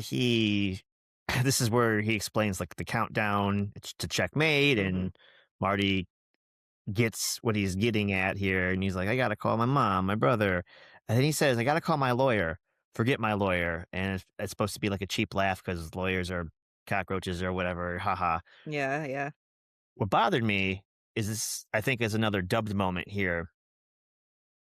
The mouth didn't exactly match. The voice didn't exactly match. It might have still been the same actor, but if it's ADR, it might sound differently. You're not getting the room tone or whatever, whatever. Okay. And I swear as a kid, he swore here, but it's only PG-13, but he could have dropped the one F bomb. It looks like he Oh, yeah, says, the fuck one my allowed F. lawyer. Yeah, like, fuck my lawyer. And I don't know. I don't know how true that is. I just kept going. I watched one the clock that just sounded and looked weird, and for some reason, I remember it being different. Hmm. Yeah, I didn't clock this. I think I remember as a kid wondering why he needed a lawyer if he wasn't, like, being accused of murder because my only reference of this was the O.J. Simpson trial. Oh God. I did I did not think of, I don't know, wealthy businessmen having lawyers on retainer. Right. Okay, this scene where David, like you said, we've realized there's a countdown. David, I think he's grabbed his dad at this point, and he's trying to call Connie, the White House press secretary, communications director, whatever she is. We find out that she is his ex-wife, and he's trying to tell her about the countdown. I guess I'm still so frustrated that she hangs up on him. Like, I mean, there are aliens outside. You don't think maybe he's calling you for something important? It just, Right. I don't know. Yeah, that was kind of weird. She's like, "You're being paranoid." Shouldn't we all be? Yeah, I mean, if you hadn't seen the ships right in front of you, maybe you could be like, "What's gotten into you?" Whatever, but it's definitely real at this point. But then we cut back to Will Smith having to report to base because obviously shit's going down, right? And Jasmine yells at him that he was supposed to be on leave for the 4th of July. Right. Yeah. Just, we're not clocking that an emergency situation has popped up and That we might need some, military people he standing might by. have to go report to work. Yeah. Mhm. Also, later, she's at work herself. So what's going on here? He can't go to work, but you can? I don't understand. Oh, Maybe he was supposed to watch the that's a kid. good point. Maybe. Yeah, so she wasn't off for the 4th. Right. Interesting. I did have a note that in this conversation, though, I feel like charming 90s Will Smith is in full force here. And, because I remember him being very just like media darling Will Smith when we were younger. I don't know how else to put it. He Yeah, had those nice rap songs where he didn't swear. yeah, yeah. Um, Big Willie style, of course. Yep. Mhm. I agree. He does have some natural charisma and lays it on when appropriate, and he's like, trying to smooth Mhm. things over with his girlfriend here. I just find it funny the word choices that you say that he's so charming in the scene, which ironically enough, and she's joking with him, but Vivica A says, "You're not as charming as you think, sir." I'm like, well, I did apparently he not clock is. that. Yeah. Apparently he is. Yeah. Watch out. Yeah, it's just funny because he was, I don't know, like squeaky clean Will Smith. Like, I don't know how else to put it. And then now I think of him slapping Chris Rock at the Oscars. Well, yeah. I don't know what to Different say. times. Yeah, different times. Actually, I forgot to put it in here. Apparently, Jada Pinkett Smith was offered to come into audition for the role of Jasmine, and she turned it down to be in The Nutty Professor. Mistakes were made. Yeah, mistakes were made. I don't even remember her in that movie. So, I don't know if I mean, like, I remember The Nutty Professor coming out. I don't know if I've ever actually seen it. ugh, cinematic gold. I know, I'm sure. But yeah, I love all this back and forth we're getting with David and his dad in the car. I think personally I could watch a whole movie of David and his dad, like, Yeah, yelling at each other. it's pretty good. Um, I thought it was hilarious when his dad's like, "You can't just go up to the White House and ring the bell." And I did not real because we should backtrack a little because his ex-wife hung up the phone. He's like, "They have to know what a big threat this is, so we're gonna drive to the White House." And his Mhm. dad's complaining that they're the only people going toward the White House, like toward the big ship that's in DC. At this point, I had forgotten that David is apparently a cable repair guy or something. Yes. Something with cable. I guess the implication is that he could have been something more because he went to MIT and he's very smart. And obviously, he does figure out this countdown thing. But his dad is putting him down a little bit. And he's like, the White House doesn't need you. They have people on this. If they want HBO, they'll call you. It's a good line. Yep. We go back to Russell's kids. There's a really, really fast scene where Russell's daughter is with a boy and he's trying to convince her to sleep with him before the world ends. That boy is Andrew Keegan, who we just talked about in 10 Things I Hate About You. So weird. Yep. Lisa Jacob, who plays the daughter, had a quote in an article I read. I remember being in my dining room and auditioning for an alien movie and having my mom play a boy asking me if I wanted to die a virgin and thinking I had an incredibly strange job. That is, yeah, it's weird. She also said later in the interview that she had worked with Andrew Keegan a few times and getting paid to make out with him was getting paid for something she was going to do anyway. All right. I know. Oh, teenagers. So we have this characterization of Russell where everyone just thinks he's loony because he supposedly was abducted by aliens maybe 10 years ago. He's also a former fighter pilot. He was in Vietnam. Am I Yes. getting that Yep. correct? Okay.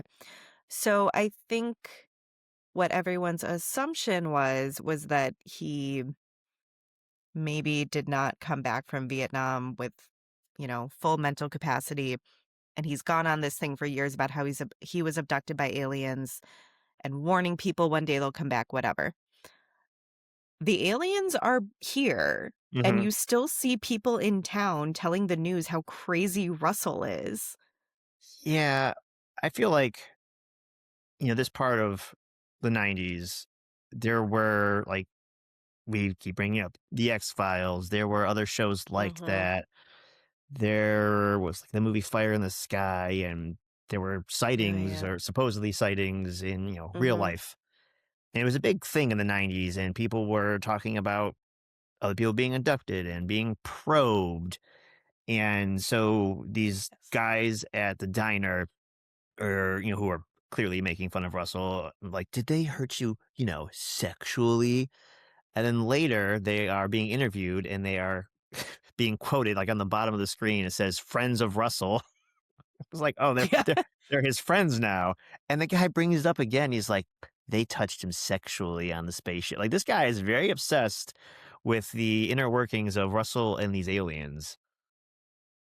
So my take on that personally is that's a way for them to emasculate Russell.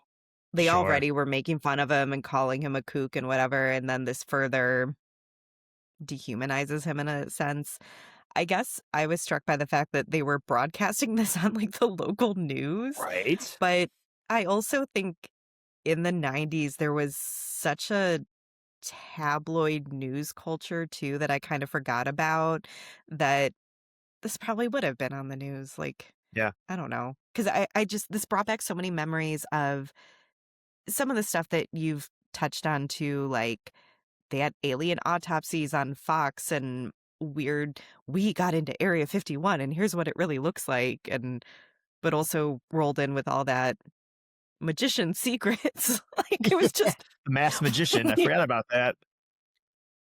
like, weird tabloid shit was, like, kinda mainstream sometimes, Hmm. and so I could also see this actually being broadcast, someone talking about their neighbor being, like, sexually probed by an alien, and it just airing on prime time. After the weather, we'll talk about Russell's probing. Yep, basically. Okay, we cut to I'm just gonna call him Will Smith. I know his name is Steven Hiller. He's at base now. I forgot that I wanna say it's his partner, but it's, like, not really. He's just his coworker, but I forgot his coworker is Harry Connick Jr. Right. I always think of him as Grace's husband in Will and Grace, Mm. but they're talking about how Will Smith got turned down to be an astronaut once again, it sounds like, and Harry Connick Jr. is like, "Yeah, because 'cause you're dating a stripper?" And they're not gonna let someone who's dating a stripper be an astronaut, and I didn't realize they were concerned about, like, his girlfriend's job like that. I think for whatever reason, NASA doesn't like strippers, or that's the implication here, because I feel Will was going to break it up with Jasmine to further his career. Like I felt like he didn't want to, but Mhm. they were using that. against him, whether literally or they just thought that might be the only thing. Because Harry Connick Jr. just say like, if you make a stripper your wife, NASA's not gonna be happy about that or something along that effect. And I was like, you know what? If NASA was doing a better job, we wouldn't have aliens encroaching on our doorstep right now. So maybe they should worry about other people's business. Yeah, maybe stop worrying about what the girlfriends of your recruits are doing. Right. But then we see this engagement ring that he has bought for Jasmine. It is a dolphin jumping over a diamond. And I was like, what is this like? I could go to Claire's at the mall and buy this ring. Like, what is this? Who's to say he didn't? Claire's was big in the 90s. But then he's like, Maybe oh, Jasmine has a thing for dolphins. he knows his girl. Could you imagine having this dolphin engagement ring that you're going to wear for the rest of your life? Could I? I don't have a thing No, with I dolphins, but mean, no. I mean, dolphins are all right, I guess, but I wouldn't they're all make it my jewelry choice. make it my whole personality. Her personality is dolphins. David's personality is recycling. It's all weird. It's unimportant, just like what she does for a living. None of that comes up again. I guess also I don't want her to just ramble on about dolphins either. Like, I believe Will, she's into dolphins. He knows that she's into dolphins. She thinks it's going to be cute. That's fine. But could you imagine if her character was as much into dolphins on screen as David is about recycling? Like, new movie. Apparently, she wears dolphin earrings, and I did not catch this. Oh, I didn't catch that. There's no way of paying attention. So apparently, after the movie came out, there was a an increase in sales for dolphin related jewelry that Oh my. jewelers contributed to this movie. So I don't know, man. You could just go to Claire's. It's like he brought them a Lisa Frank folder and was like, please make this into a ring. Hell yeah. Okay. I'm just glad you're with me on this, that this is a terrible ring. So moving on to more important things, I guess. David and his dad get to the White House. I thought it was so funny when his dad said that he should have worn a tie because he was going to meet the president. Like, never mind, the world is ending. It's fine. And then he finds out that David in the past has punched the president because he didn't like the president because he thought maybe his wife at the time was having an affair with him. And his Yes. defense is also he wasn't the president when I punched him. I mean, that's all fair and factual. 'Cause he's like, David, you Hmm. punched the president? He's like, he wasn't the president at the time. And Yep. he keeps saying that. It's like, you punched him. Why'd you punch the president? Yeah. It's just a very funny line. Also, I feel like we're supposed to think that they got divorced because she was really ambitious in her career and spent a lot of time working, and he also was the complete opposite. Like, we're supposed to think he is not ambitious at all because he's an MIT educated computer whiz who installs cable or something. Yes. That's what it is. Yeah. Okay. But, like, he's not unambitious. Like, there are obviously things he cares about. He cares about recycling. Saving the earth. Yeah. I mean, I guess very quickly in these two back to back scenes, we kind of get some sort of character driven couple related stories briefly where there's a choice between career and family, which I don't know why that has to be a choice. But we see that, Connie chose career over their marriage. Mhm. I'm keeping it black and white and simple.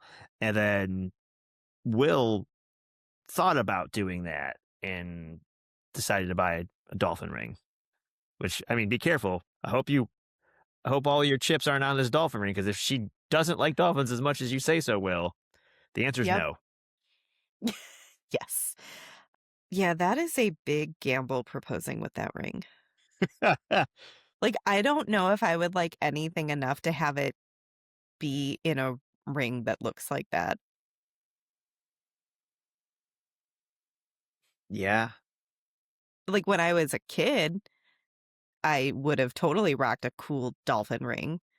Like everyone, at least little girls have their like marine biology phase where they're super into dolphins, or at least when we were kids they did, and I had one, but like I can't get over this. Okay. we Um we have to move on. I Things know. are happening here. I know. So much is happening. So this is when they send up a plane or a military helicopter to try to talk to one of the spaceships, and the alien spaceship just obliterates them. Yeah. They want no I point what of it. They're like, "Fuck you, bye." Yeah, I guess I didn't understand this because they have spent however long just, hovering, not making contact, not doing anything, and then it felt like they sort of gave the game away, but also I guess it's pretty close to the countdown ending anyway, so Yeah, it was kind of random. There's this helicopter with these LED lights, and they're, like, flashing in different patterns to maybe communicate, I guess, and all of a sudden, they just, like, shoot the hell out of them, and they're gone. They blow up. Yeah, I guess someone was impatient and trigger happy. Mhm. The aliens are like, "Look at these fools. It'd be funny if we killed them right now, wouldn't it?" They can't do anything about it. I feel though like this at least encourages everyone to believe David that they're Right. bad because someone, it might be the president, has a line that's like, "Why would they have come all this way just to wage a war?" I And think that was Will Smith, actually, oh, right, you're when right. Jasmine was worried about him going away, 'cause he's supposed to be on leave, and he's like, "They didn't come all this way to get rowdy." Yes, yes. Well, he didn't read that interview with our filmmakers. Yeah, right. He didn't, uh, he didn't read the whole script, apparently. Got really meta. Okay, so this whole sequence, we have the countdown where, now everyone believes David, right? They are starting to evacuate the White House. The president calls his wife, who's in LA, to tell her she needs to get out of LA. And you're in this race against time. And, I have seen this movie. I know generally that all our main characters make it at this point. I even remember that they find the first lady later. So I know what's going on here for the most part. I am still so scared. Like, this countdown scene is very effective. Yeah, once the helicopter blows up, the countdown is real, and it doesn't hurt that David has a little laptop guy, and he keeps checking the time so we can see it as the audience. Yep. And the cuts are faster, the pace is quickened, where we got Jasmine over here, and the first lady, and the president, and et cetera, et cetera. Good Hmm. tension building, just like you've seen this movie. I know who survives and who doesn't, including the dog. And every time I was like, "You get that damn dogs to safety. You better save that dog." Yeah. So I forgot that the dog. Okay. So let's set up this scene for a second because there's everyone evacuating the White House, loading onto Air Force One, which they're not moving fast enough. They're Like, not. I was ready to yell at the TV, like, "You need to climb these little airplane stairs faster." Like, no one is moving fast enough. And we even see there are a couple of people who are staff that we kind of follow as they're packing up and getting ready, not necessarily staff we know the name of, but I think at the last second, they leave too late and the explosion of the White House catches up with their helicopter. Yeah. So, like, not everyone makes it. But at the same time, we have Jasmine and her son and the dog trying to get out of LA. They're like packing up their truck and they end up in a tunnel when they see the explosion kind of coming at them. Instead of running straight through the tunnel, which is what everyone else is doing, she finds a side door that's like a maintenance entrance or something, gets her and her son in there. At the last second, calls the dog's name, and he like does this superhero like jump into this room as the fire of the explosion comes Mhm. whipping past him. Very much a super dog moment. Like, it was very cheesy, but I just totally forgot that because the whole time I'm like, they're leaving the dog. She left her dog. The dog's Yeah. just sitting in the car doing nothing, which I also just don't believe the dog would sit in the car and do nothing. First of all, how do you just forget the dog? I know you have your son to worry about. I understand that. There's a lot going on, yeah, but I also And the just dog, can't I imagine think my they're in a dog sitting through convertible. this. Yeah, they're in a convertible, and Yeah. they're in LA, and the dog's just, like, watching people run around like, "This is kinda cool." Dog might be really good, but I don't know if dog's that good. Yeah, if nothing else, my dog would have been following us once we hopped out, Yeah. especially because, like you said, it's not like it's stuck in the car, it could easily get out. But also, I couldn't help thinking when, they're in the maintenance closet, whatever it's supposed to be, you see the whole explosion, the fire, like, passing them through the open door. Mhm. I remember watching this as a kid, and Okay.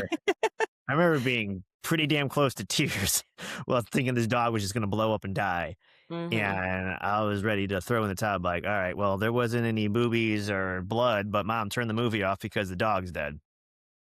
Yes. I remember thinking that. I as an adult, still think that, but taking notes and being too literal, the dog jumps this might be one of the cheesier edits in the film, Yeah. but in real life, that the dog would have been blown away midair. Dog's gone in real life. Like, that explosion takes him.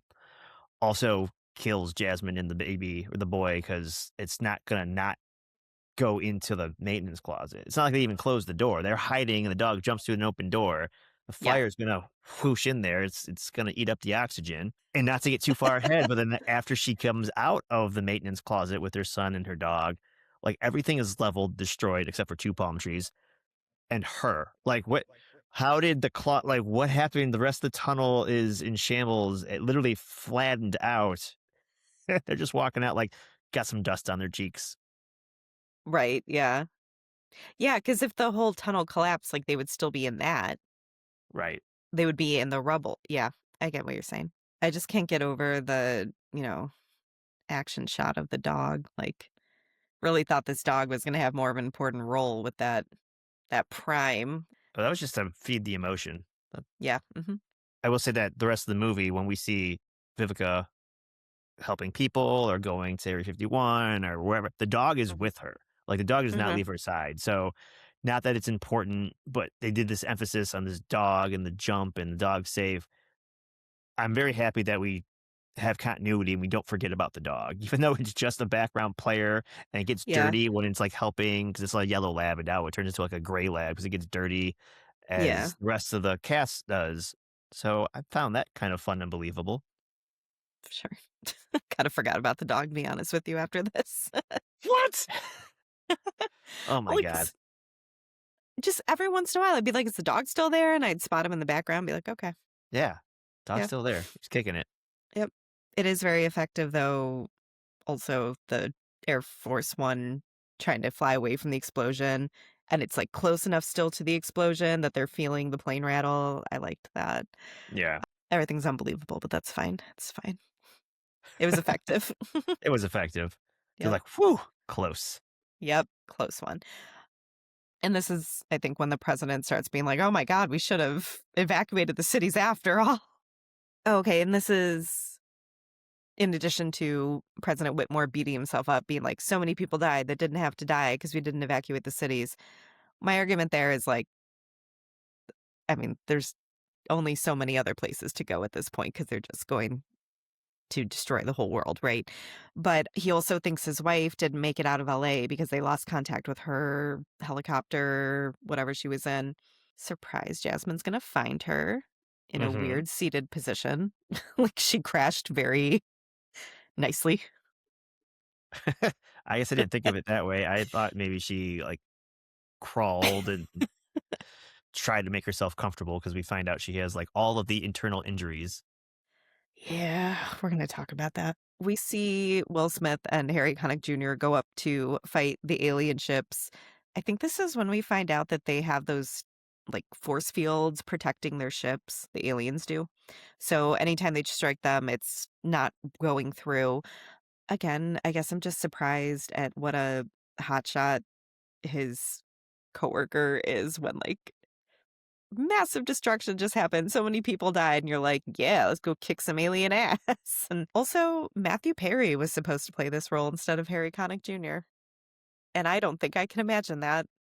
To some degree, maybe because he's kind of a little smart assy, Yeah. but he definitely has a different approach.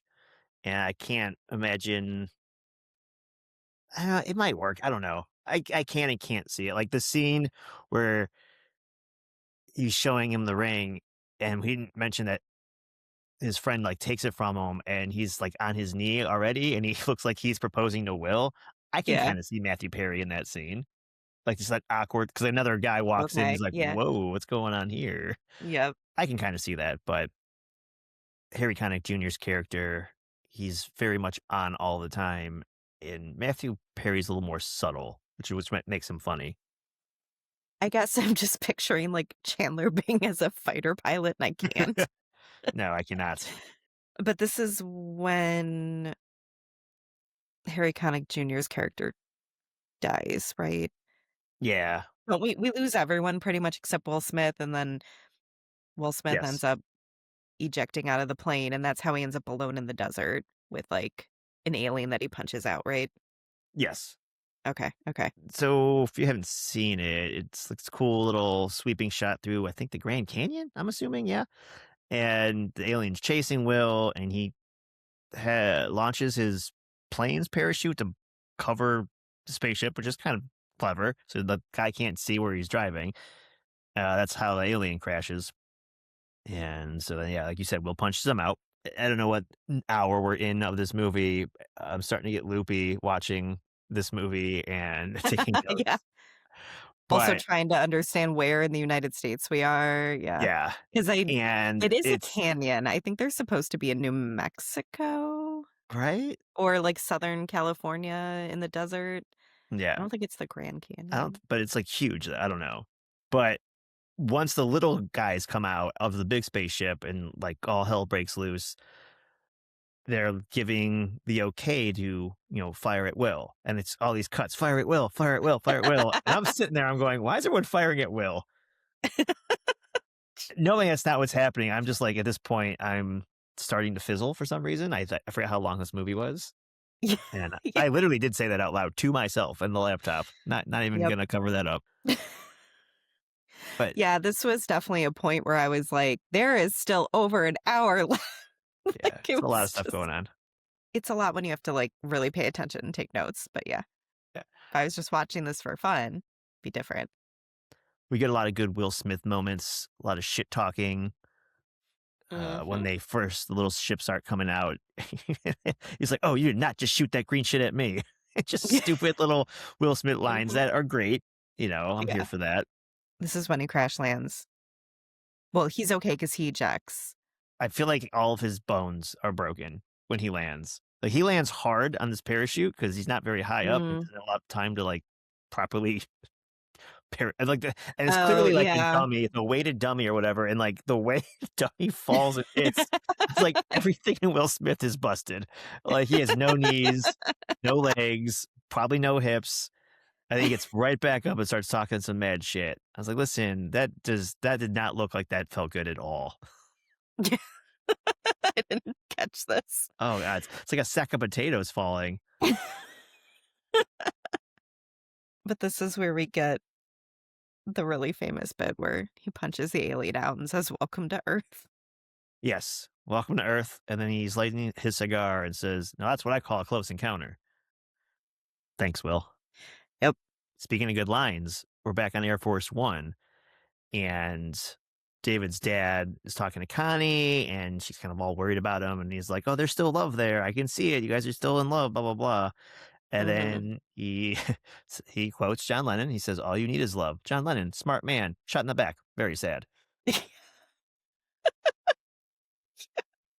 This leads into him yelling at all the people on Air Force One, like, "If it wasn't for my David, you'd all be dead." And I just the "my David" is such, like, helicopter mom coded, like, I don't know, it's just so funny to me. But yeah, this is where we find out Area 51 was real after all. It all gets brought up because his dad is yelling about, "You knew about this already, that Area 51 stuff," and everyone's kinda rolling their eyes like, "Oh, this crazy old man," and then, Hmm. like, the Secretary of Defense is like, actually." Well, so, Mr. President, we gotta tell you something. Yeah. Poor President Whitmore, he's just not having a good time. No, he is not. Oh, this is when we cut back to Jasmine riding around, finding the First Lady. And then Will Smith is just walking through the desert pulling this big alien along with him. I have so much trouble understanding the actual size of these aliens and what is like an outer thing to maybe make them look like they have layers. And I mean that literally, not like philosophically. Yeah, they have like a protective exosuit, and then the alien inside is much smaller. Much smaller. It's like, Uh, what was that bad guy in Ninja Turtles? It was a brain, but then he was in like a suit. Krang. Yeah, it's like that. Yeah, kind of. Yeah, what's to jump ahead when they do talk about these exosuits, when they actually get inside Area 51, I couldn't help think about how Will Smith punches one in the head, and this is an exosuit, knocks him out for presumably 3 hours, I think we hear later, Something like and that. Mhm. doesn't break his hand. Yeah, it is more impressive when you realize it's like, yeah, this outer covering and manages to knock him out. It's not even his actual head. Hmm. And Yeah. he also did just crash land this alien, so he might have been jostled around a little bit.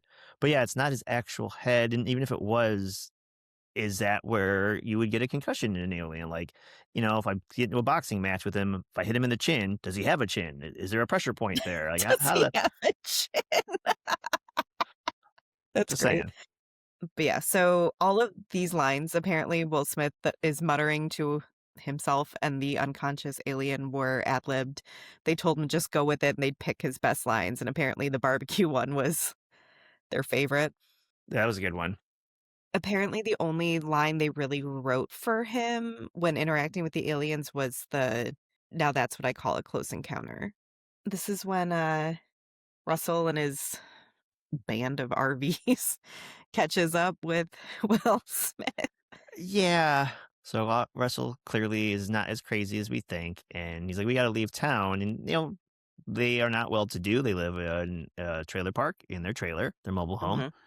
And now that aliens exist, everyone in this trailer park's like, "Wherever you're going, Russell, we're coming with you, brother. Yeah, let's band together." And it's a really cool shot of Will dragging the alien through the desert. This very flat, very white, very bleak. I'm talking bone white desert, and then you just see what looks like 1,000 RVs heading in his direction. It's a really cool shot. Yeah, it is, especially with the salt flats, because it is a very flat Hmm. landscape. And then we have the president and David and Connie and this whole group arriving at Area 51. I like this crazy scientist they talk to that's telling them all about the research they've been doing for years that they still haven't been able to crack certain things, like how to actually turn on the ship. There was Yes. something really important they've never been able to figure out. And he says, as you can imagine, they don't let us out much. It's like, yes. I also have a note. He took his daughter to Area 51, and I thought that was weird and potentially dangerous and scary for her. But then I was like, well, I guess there's nowhere else to really put her. So, Yeah. There's just a bunch of civilians now in a well, yeah, because non-existent lab, wink, wink. I forget that despite David like being very knowledgeable, he's actually not part of the government. Yeah. No, him, his Um, dad, the president's daughter, mhm. Connie, the president himself, and like none of these people are supposed to be there. Fair, yes. I made a note that there's so much back and forth about like who should know what and who should have told who. And the big thing here is that President Whitmore did not know about Area 51. And the Secretary of Defense says something like plausible deniability, which I guess I sort of understand. It is still crazy to me to think you could be the president of the United States and there's stuff they're keeping from you too. I maybe in 1996 might have thought that. Um, Right. Okay, fair. but Nowadays. yeah, and I don't mean just like in current, temperature and events, but just like as an adult. Like there are other people that know things, and it does make sense. Also, there are like lifers that are in the government that work their way up, and presumably a president's only there temporarily. And Hold why on. give them all the secrets? It's a good point about the presidents come and go, yeah. Now we have poor Will Smith thinking Jasmine is dead. assume because he knows LA got hit. And someone, I remember there being a point, maybe it was when Harry Connick Jr. was still alive, and he was like, "Oh, I'm sure it's fine. I'm sure she got out." And it was like this very lackluster, like ridiculous attempt to console him. Yeah, that was definitely him. They were on the planes. This was before all the shooting started. Oh, right. Okay. And then Jasmine now finds out that El Toro, his base, was hit and destroyed. So she thinks he's dead. Yep. But this is the scene where they do the autopsy, which I think it's safe to say is like the creepiest scene in the whole movie. Yeah. They have all these doctors, scientists of some sort in there, including our main crazy looking doctor who says he never really leaves the cave lab. They're all commenting on it smelling bad when they're cutting into this alien that Will Smith brought. I feel like this has been mentioned leading up to this, but like, because I think when he punches at the alien, he says it smells, but then nothing really ever gets explained or comes of that. Yeah, I wonder if what happened first situation, chicken or egg, when Will Smith is dragging him through the desert, and if he's doing improv, he's dragging him, and he just at one point turns around and yells, "And what's that smell?" Oh, yeah, And then he runs maybe. up to him and kicks him. Yeah. So I Yeah. wonder if Roland's like, "Oh, we got to make reference that it stinks," or Like, I don't continue know. with that, yeah. Yeah, I was confused about this whole thing because I guess I had forgotten about the outer suit situation, but they're cutting into him, it's like they're doing an autopsy, and then they're surprised when his fingers start twitching, and at first I was like, "Well, because they think he's supposed to be dead because, like, you're not gonna do an autopsy on a living thing, right?" But then they're like, "Oh, his fingers are moving, he's not dead." But no, they mean he's coming out of unconsciousness, and they're actually yeah, just cutting into his outer suit. yep.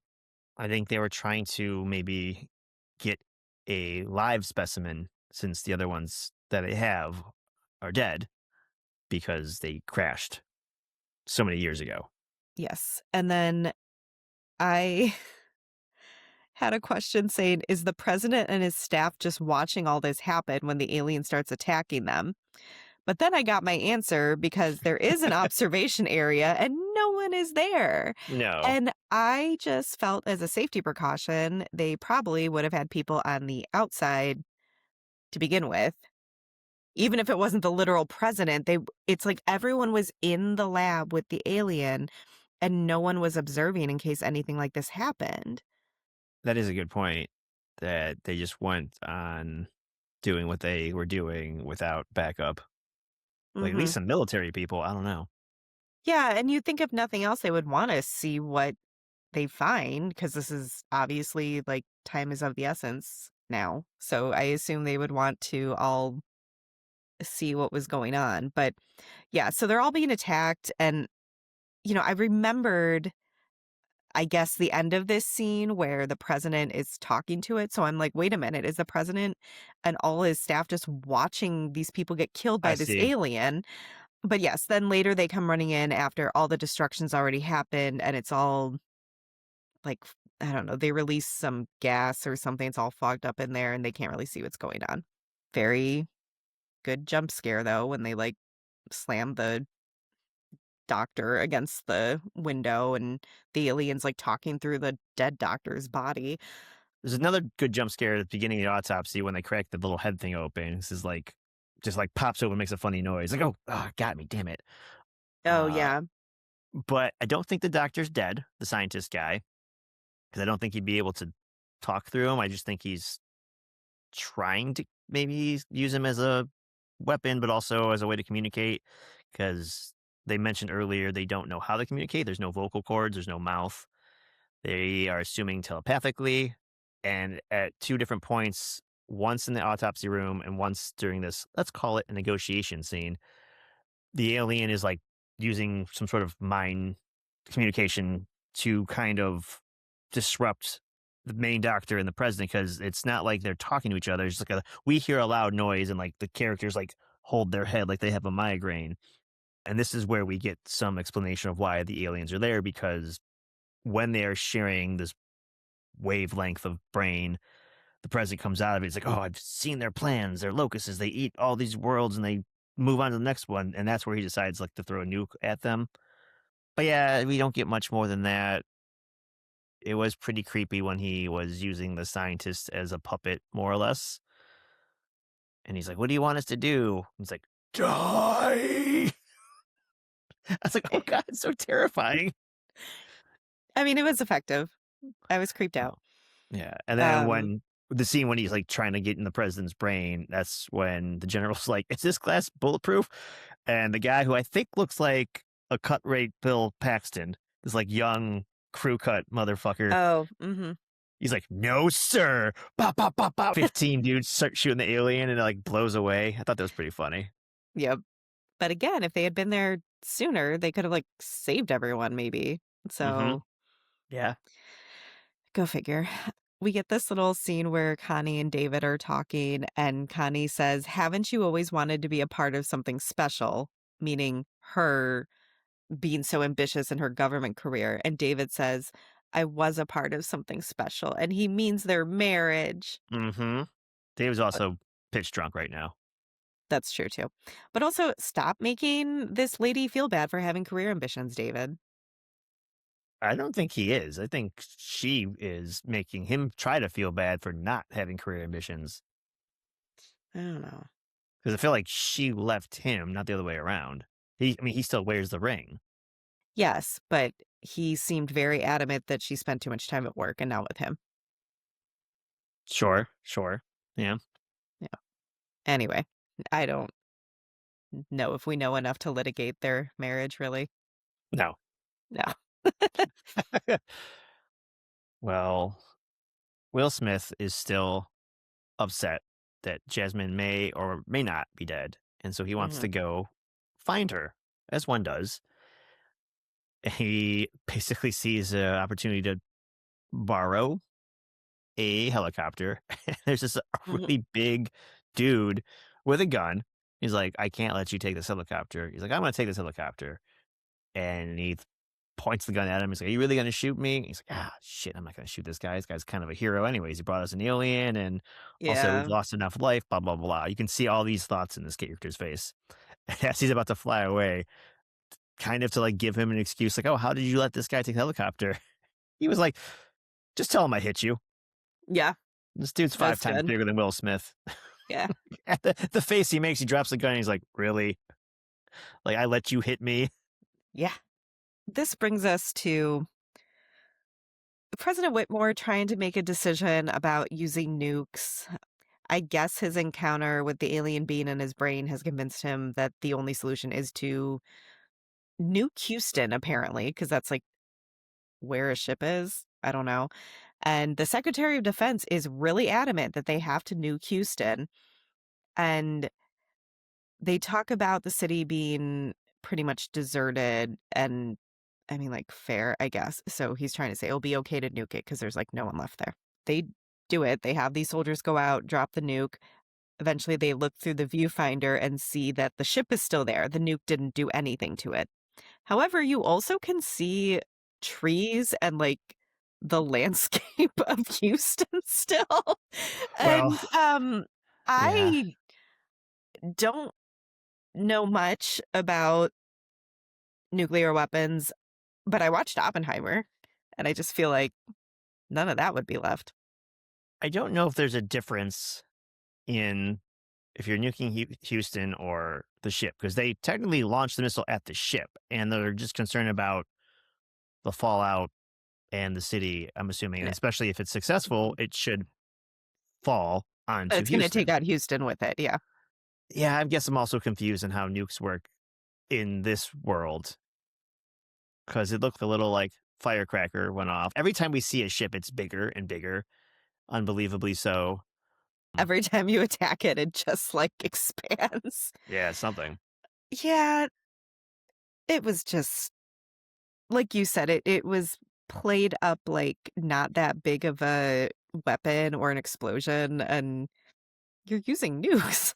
But anyway, this is when, I guess we're all reunited now. First Lady's brought in. She Oh, yeah. has internal bleeding, unfortunately, so she is not going to make it because she's too far gone. They can't save her. She is still awake and talking, however. And I have always had a problem with this death scene because we start out with her daughter talking to her. They obviously don't tell her daughter that she's going to die. Then the president says, "Hey, can I have some time with your mom?" Then the president comes in and he jokingly like says like, "Oh, you're going to be fine." She calls him a liar. And then the next thing you see is him leaving the room with his head hanging in a not entirely convincing, like, I'm always like, did she really die or is he just like sad because she's going to die? And then you get the thing where his daughter says, "Is mommy sleeping?" He goes, "Yeah, she's sleeping." You're like, "Okay, she did die, I guess." But you kicked your daughter out, so she didn't get to say goodbye to her mom. Yeah, I don't I mean, they were having their own private conversation, I guess, and I don't know. It's could be traumatizing for a I mean, child to sure. I guess watch. I don't know. I just feel like as the mom, if I was slowly dying and could still talk, I would just have things I would like to say to my kid. And also, I forgot that she died because I just remembered the part where Jasmine saves her. And Mhm. then as we were getting to this scene, I was like, oh my God, she does die. We have a cut back to David still being very concerned about recycling despite the world ending. Yeah, but isn't he, like, reverse recycling? He's, like, drunk and throwing things around and bitching about it. It's kind of a little bit of everything going on He's, like, because he making a big starts mess. complaining about like the ozone layer and stuff too. And it's like, I don't know. I think we have bigger problems now. I think he was doing it satirically where, like, none of this matters anymore. Now you Mm, guys wanna save the planet. We could have been saving the planet, but it doesn't matter because there will be no planet. I see what you're saying. Yeah. I have an ex-wife. I have Like, an ex-wife. I don't know. He's very upset. I have an ex-wife. But we get inspiration here. David's dad comes in and he's telling him to calm down and, all this other stuff. And David's drunk and he's sleeping on a concrete floor. And, my David, he got to, I don't want you to catch a cold, David. My day. A very, elderly person thing. Like, you can't lay on the concrete floor. You'll catch a cold and die. And that inspires David to think of a computer virus to give the Yeah. aliens to get past their defense system. I'm glad you also felt that was just an old person thing to be like, don't be on this cold floor. You're going to catch your death. And Yeah. again, bigger problems than this cold concrete floor, but whatever. Yes. So this is how he gets the idea to give the spaceship a virus to break their force field that no one can penetrate. However, when he demonstrates this is the dumbest thing. Gathers everyone. He asks our like Bill Paxton lookalike guy to shoot at a Coke can on the ship that's like placed on the ship. And the force field's still up, so the bullet ricochets and it's just bouncing all over the room and everyone's screaming and it's like, I don't know how we did not think this through here. First of all, I feel like, why is it ricocheting so much? It hits the force field and ricochets, sure, and goes into something, a wall, a ceiling. But it's like ding dong ding ding ding, ding, like it's very cartoony. Everyone's ducking like Bugs Bunny. I can see it ricocheting off of an alien force field. Okay. But Yeah, is the rest of the room made of some sort of force field and this bullet just like continuously bouncing off of things? right. I also want to point out how mid 90s this is because obviously he didn't think of this and he's like, "Oh, my fault, my fault." I was ready for him to say my bad. I don't think Uh, my bad came around yet. hmm. Interesting. When did it come around? I don't know, but it I may don't not have know. been yet. No, they were saying my bad and clueless, right? Maybe it wasn't something older people said. Oh, you're right. When she hits the car, the Yep. parked car. Yeah. Yeah. Hmm. But they Mm. they were ahead. They had their own slangs and lingo. Anyway, Okay. So, yes, then he demonstrates to them that he can get this force field down. You have a note here because the Secretary of Defense is still pushing the president to like nuke the whole country, basically. You have a note. Why is he such a chode? I have an answer for you. Uh-oh. So, this character's name is Albert Nimzicki. There was a guy at MGM named Joe Nimzicki who apparently was very frustrating to work with when Emmerich and Devlin were doing Stargate. So they decided to name the Secretary of Defense after this guy and make him an asshole. Very nice. Okay. Yep. Yeah, he's really pushing the nuke thing, and he even says something like, "Oh, you can't make bad mistakes because your wife just died." Yeah, he says, I understand you're upset about the death of your wife, but that's no excuse to make another fatal mistake. As if nukes aren't fatal. And we just used one and it And didn't yeah, work? we I'm confused. exactly, exactly. Yeah, he said, "Well, just try it again." Doesn't Yep. work. This guy's Nope. plan is to take down the shield, so at least let's try that to then maybe talk about nukes again. But obviously, it's not gonna work. I don't Right. know. He gets fired. It's great. Yeah, he does. This is when we get all these scenes of like different countries getting word from the Americans that they're going to try this out. And they're communicating through Morse code because they Mm-hmm. have to. Mm-hmm. However, there are still news reports that we see being broadcast. Yes. Yes. That was confusing. I was confused about that too because I thought the Okay. satellites were being used. But yeah, they use the Morse code, and we get like classic action movie where the globe is all involved and just goes different countries. And the Hmm. first thing we see is it says Iraq on it, and it's just British people. 'Cause I know they're stationed there, but I was taken aback for a second. I was like, "Where are the Iraq people at? Like, I don't Yeah. where Hmm. wrong part of the world." Yep. Also, the British people, these two pilots or whatever they are like super 1940s British. It was ridiculous. Yes. They sound like a side character in a James Bond movie. Yeah. My Yeah. word, Governor, the Americans are finally reaching. Oh, how do you do? It's so bad. What's that, old chap? The Americans? About time. It was. Jolly good, sir. Okay. So I think this is when they start trying to gather any civilian who has flight experience, and Russell obviously volunteers, and they're still acting like he's crazy, which, like, okay, like, he kinda comes off as crazy, I get it, but, like, again, have you not all seen what's happening? Like, maybe just cut this guy some slack at this point. I will say, in the defense of those two military guys, as they're Mhm. debriefing these would be pilots, Russell is raging drunk. Oh, yeah, Like, that's true too, yeah. his oldest is like continuously bringing him black coffee to Yes. sober his ass up. So, and also whether he's crazy or not, whether he's telling the truth or not about being abducted, we've heard it before, and this is not the time. Like, we have to teach you how to fly these aircrafts that Mhm. most of you probably never even looked at before. He's like, yeah, well, Mhm. I got abducted by aliens, so it's a pleasure to come kick their ass, sir. It's an honor. Salute. And they're like, shut up, Yeah. Russell.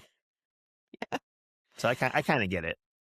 In the original script, they wouldn't accept him because of his drunkenness. Actually, I take that back, not just in the original script, they had to reshoot his whole character because the whole ending was different. Mm, They would not accept him as a pilot because he was drunk, and I guess, like, at the original ending, he, like, drunkenly flies into the ship, so still, like, does kind of a suicide mission, okay. but not as thought out and on purpose. Okay. It's not played as heroic, if that makes sense. It does. Yeah. Okay. You're cropping the wrong field. You're crashing the wrong alien spaceship. Oh, we get the little wedding between Will Smith and Jasmine and their dumbass dolphin. I did think it was cute that David and Connie are their witnesses because, like, David's gonna go up there and do this with him, and obviously we can tell that Connie is starting to have feelings for him again, realizes that David's still wearing his ring, all that. Mhm. Yep. And then we get to President Whitmore giving his speech because, as we might have forgotten, he is a former fighter pilot. And I feel like everyone's been calling him a wuss up until this. They were like, what's this wussy president that we elected? I thought he was like a fighter, like literally. And then he's like, okay, watch this. Yeah. Hold my beer. Yep. I don't care if this speech is cheesy. It really works for me. It is super uncheesy. It is amazing, and I get goosebumps every damn time. hmm So, this last line, today we celebrate our Independence Day, that was added at the last minute by Bill Pullman and Devlin, our co writer and producer. This is actually how they were able to secure the title Ooh. because it made such a point in that speech that they were like, how could we possibly like set this at any other time? Look how good this speech is. Devlin said that he hoped the executives at Fox would notice the addition when they would watch the dailies back, which is, the footage they shot that day. The impact of the new dialogue would hopefully convince everyone to secure the rights for the Independence Day title. And that is pretty much what happened. Like 2 weeks later, Fox came back and they were like, okay, we have the title. Also, though, when Devlin and Emmerich were originally writing the script, this whole speech was something that Devlin was gonna, in his mind, go back and tweak and make better because he sort of wrote it as a placeholder, meant to go back and perfect it in his mind. They were getting ready to shoot this scene and he was like, "Oh my god, I never rewrote that speech." So he so he ran down to set, like wherever he was, he ran over to set and started working through it with Bill Pullman, and apparently they kept most of the original speech, like maybe it wasn't as bad as he thought. And then, like I said, they both decided to add that last line. So funny how sometimes like the most iconic things almost didn't happen. Right. Could you imagine if they didn't get the rights and they had to do a dubbed version of that? Or like they would do a cutaway to like maybe the crowd and be like, today we celebrate our Memorial Day. We are going to make one Mother's Day that they'll never forget. Well, I guess if they had used the Doomsday title, they could have just still gone with Mm, Independence Day. mm, mm. I think that's what Emmerich and Devlin were leading to instead of the whole Memorial Day, Mm. like, rewrite. With the dolphin ring and the recycling and the saving of the earth and, Oh, yeah, it Fern could have been Gully and all Earth. this eco-conscious thing, they could have pivoted and it could have been called Arbor Day. See, I said Earth Day. Arbor Day is like an even deeper cut. Okay. Do we do that anymore? Is that a thing? When I was in elementary school, I remember winning an Arbor Day essay contest. Yeah, no, I wrote an essay about like the tree in my front yard. I, was I like a runner up? I don't think I got like first place, but yeah, I had to read it in public in Mm, downtown Willoughby, and then I mm, got to ride in the parade. nice. What you're saying is like there's Bill Pullman's speech and then there's Rachel Campbell's Arbor Day speech. Close. Right up there. Yeah, it's so Right, close. right up there. I also can't help thinking though of Bill Pullman's character in Sleepless in Seattle. Have you ever seen Sleepless in Seattle? Not entirely, I don't believe. I think it has been on the house before. My mom had it on VHS, and I'm sure I like went in and out and watched parts of it. We'll probably get to that sometime, but there's this part toward the beginning where he's meeting Meg Ryan's family, who's his new fiance at this point, and he's super awkward and he's trying to make a good impression, and they already think he's weird because he's sneezing all the time because of his allergies, and he does like a Lou Gehrig impression where he's trying to say like you've made me the happiest man on the face of the earth or something, but he's doing like the echo of the microphone, like you've made me Oh God. every, and it's like so awkward. And while I was very into this speech, I was also like, remember when he was a weenie trying to do like the announcer thing? Anyway, very sorry to Bill Pullman. You have one good speech, one not so good speech. These are these are the 2 dichotomies of your career that I hold in my mind. I also wrote, "Could you imagine any real life president giving a speech like this?" But I guess none of them were former combat pilots either. Right. This is true. I get the general not wanting the president to go and potentially die, Yeah. but I also get the president's point of view where I'm a fighter pilot. This is what I do. We need the help. Yeah, And, of course. I respect a manager that gets his hands dirty. Let me say that. Mhm. But the thing I considered this watch was your wife, the mother of your child, has just left Mhm. us. What's going to happen to your daughter if If you you're not as heroic as you think you are? Yep. Hmm.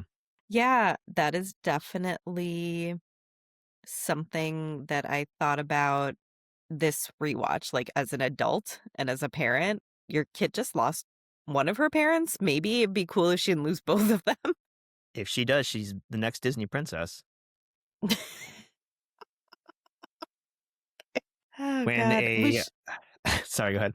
I was just gonna say, we also haven't pointed out that his daughter is Mae Whitman, who, like, has gone on to have a acting career in her own right. She doesn't really have much to do in this movie, though. No, she's like 5 or something and just is there. Yeah. Yeah. Isn't Am I wrong? Is she not Egg in Arrested Oh, Development? Is that her? don't you get ahead of me. Don't you get ahead of me. You are not wrong. Okay, okay. What Um, range? What a career. what range? Yeah. So presumably a semi-sober Russell gets into the cockpit of his plane and he has a little touching moment. He puts his family photograph up and he like, hits a button and it's clearly the wrong button because a little like computer voice is like launching missile. He's like, oh shit. He starts punching all these other buttons. Yeah, In a very serious sequence, that was a good kind of cool down, laughable moment. yeah. Oh my God. Is that foreshadowing? Did he hit That's what I something was that wondering, that jams jammed it. the interesting. Never thought about that before. I hadn't thought about that either, but then when I was reading what his role originally was going to be, like how his ending was originally gonna happen, I thought back to that and I was like, "Oh, wait, was I supposed to think that was foreshadowing?" I thought it was just him being, like, drunk. Yeah, maybe. I mean, the other ones, whatever. Yep, Let's say maybe. yep. So, while they're getting ready to go shoot at all the spaceships, Will and David are getting ready to go up into the mothership, right? To load the virus? Yes, his mothership is big enough to apparently then when they're in the ship and they're looking around, they are thousands upon millions of these aliens in there. Again, how did we not see this from, I don't know, Pluto? Like, this Yeah. is basically a floating planet if there are millions of creatures around it. Mhm. Yeah. Yes. That's a good point. It is huge inside. All of these are good questions that we'll just never know the answer to. I really like the very overt progress bar on David's laptop that says loading virus with like a skull and crossbones. That's how you know. That's how you know.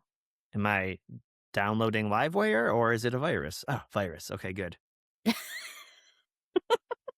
I always think it's so perfect when they get up there and I think the ship is overriding their system to open the sort of like the blinds they have over their windshield.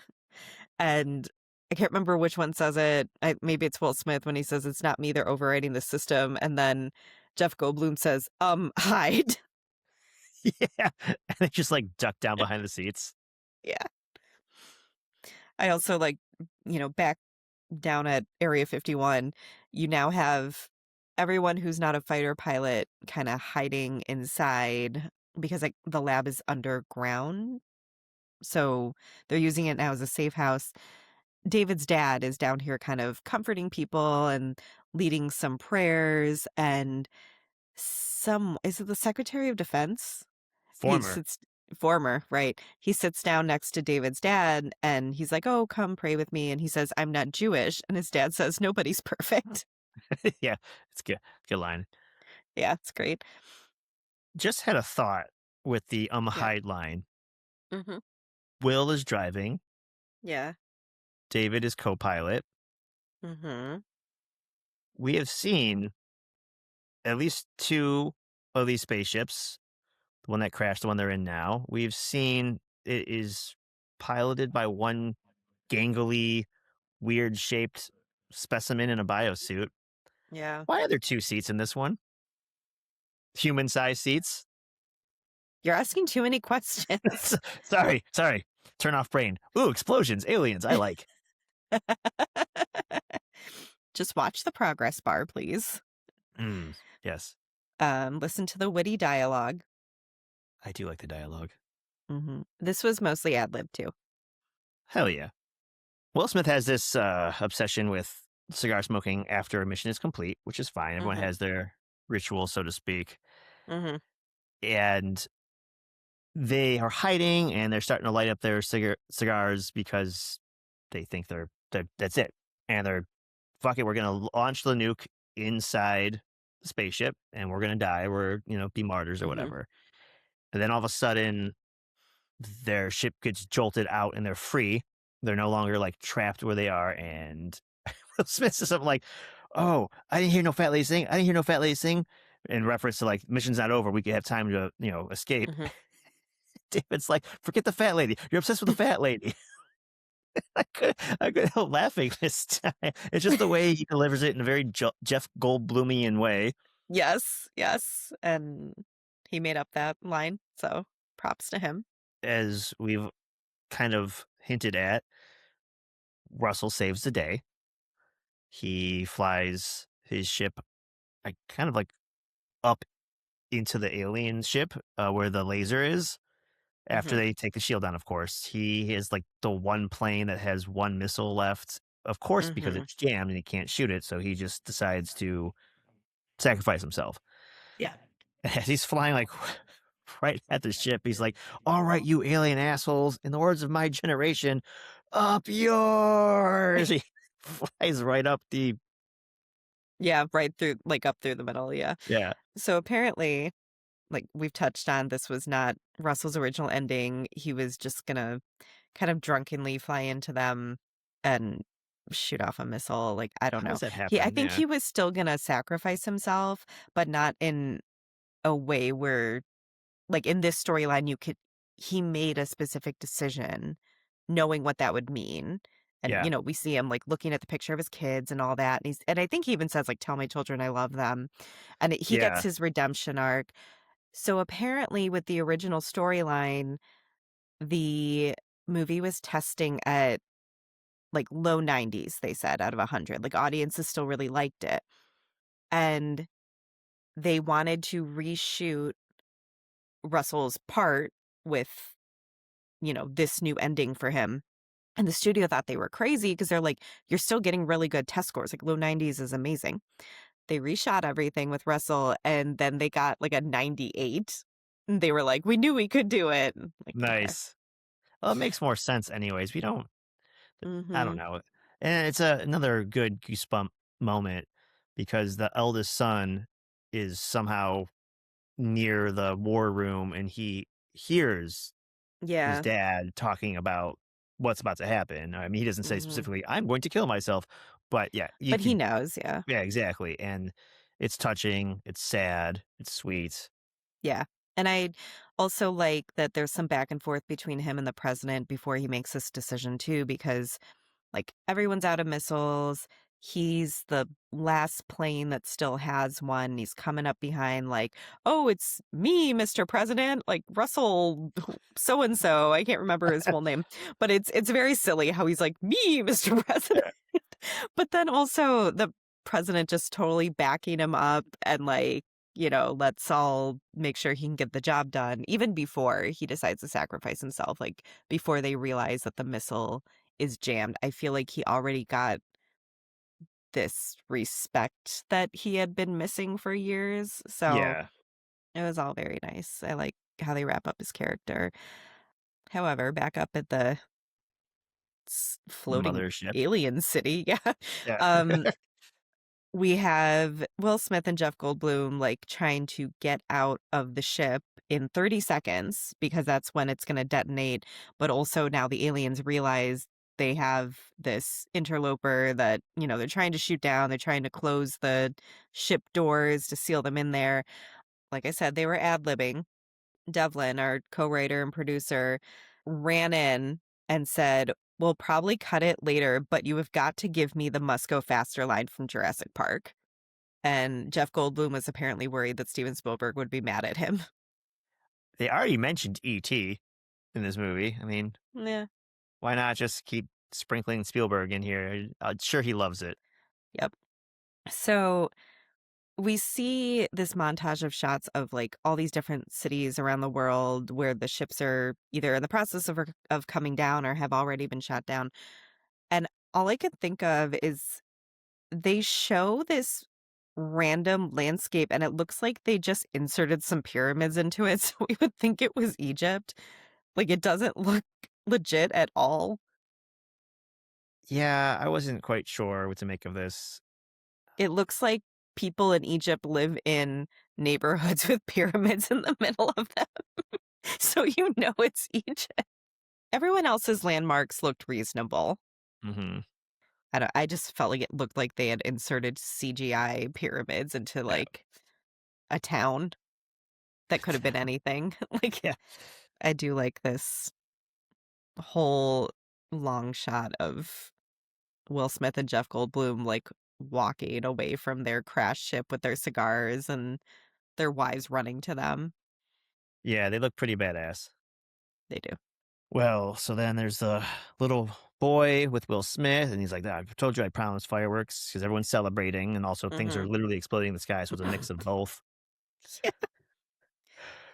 So there's another moment where I speak out loud to the movie and my laptop as I'm taking notes. This poor little actress, she's quiet most of the movie. She has a few lines, but she's just kind of there. I don't want to say as a prop. That's, you know, no disrespect Mhm. to child actors. It's just, but she's not. The character's not that important in the movie. They really Besides don't give her anything to do. her like ending line, she's like all cuddled up with her dad because of course her mom just passed, and they're all sad and celebrating at the same time. And she's like, "Happy 4th of July, Daddy!" And I thought it was really lame, and I was just out loud I was like, "Shut up, Anne." Anne being a character she plays later in Arrested Development. It was cheesy though. I have a note that the end credits, for some reason, I was getting Star Wars vibes, the way the font is, and the beginning of this score that they play. I don't know, just generally this font feels very like older sci-fi movie to me. I'm halfway with you on that. I didn't notice the Star Wars thing ever until you pointed out, and the very beginning of the score does sound like Star Wars, like the main theme of Star Wars. Okay. The other half, the font to me with the line going through it and them being silver Mhm. gives me Blade Runner vibes. I can see that, yeah. Hmm. Okay. I watched all of the credits because sometimes there are weird things in the credits. Mm-hmm. At the very end, it says, "Make sure you look out for the making of ID4 CD-ROM." Mm-hmm. Oh yeah. Blast from the past there. A lot of just letters too. ID4 CD-ROM. God, Yeah. Okay. So you ready for how much money this movie made? it is probably a lot, is my guess. Yes. Budget was about 75 million. Worldwide, it grossed 817.4 million. Imagine how much they could have made if they didn't have a black guy in it. Jesus.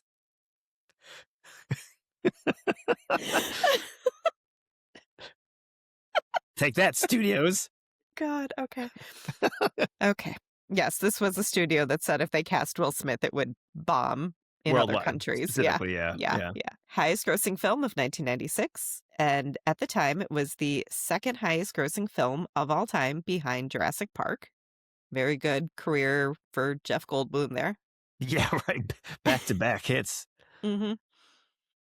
So I did not realize that Independence Day is considered a turning point for Hollywood blockbusters.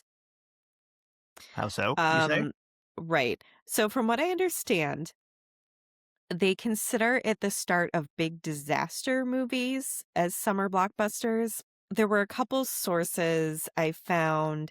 Tom Schoen is an author. He wrote a book called Blockbuster.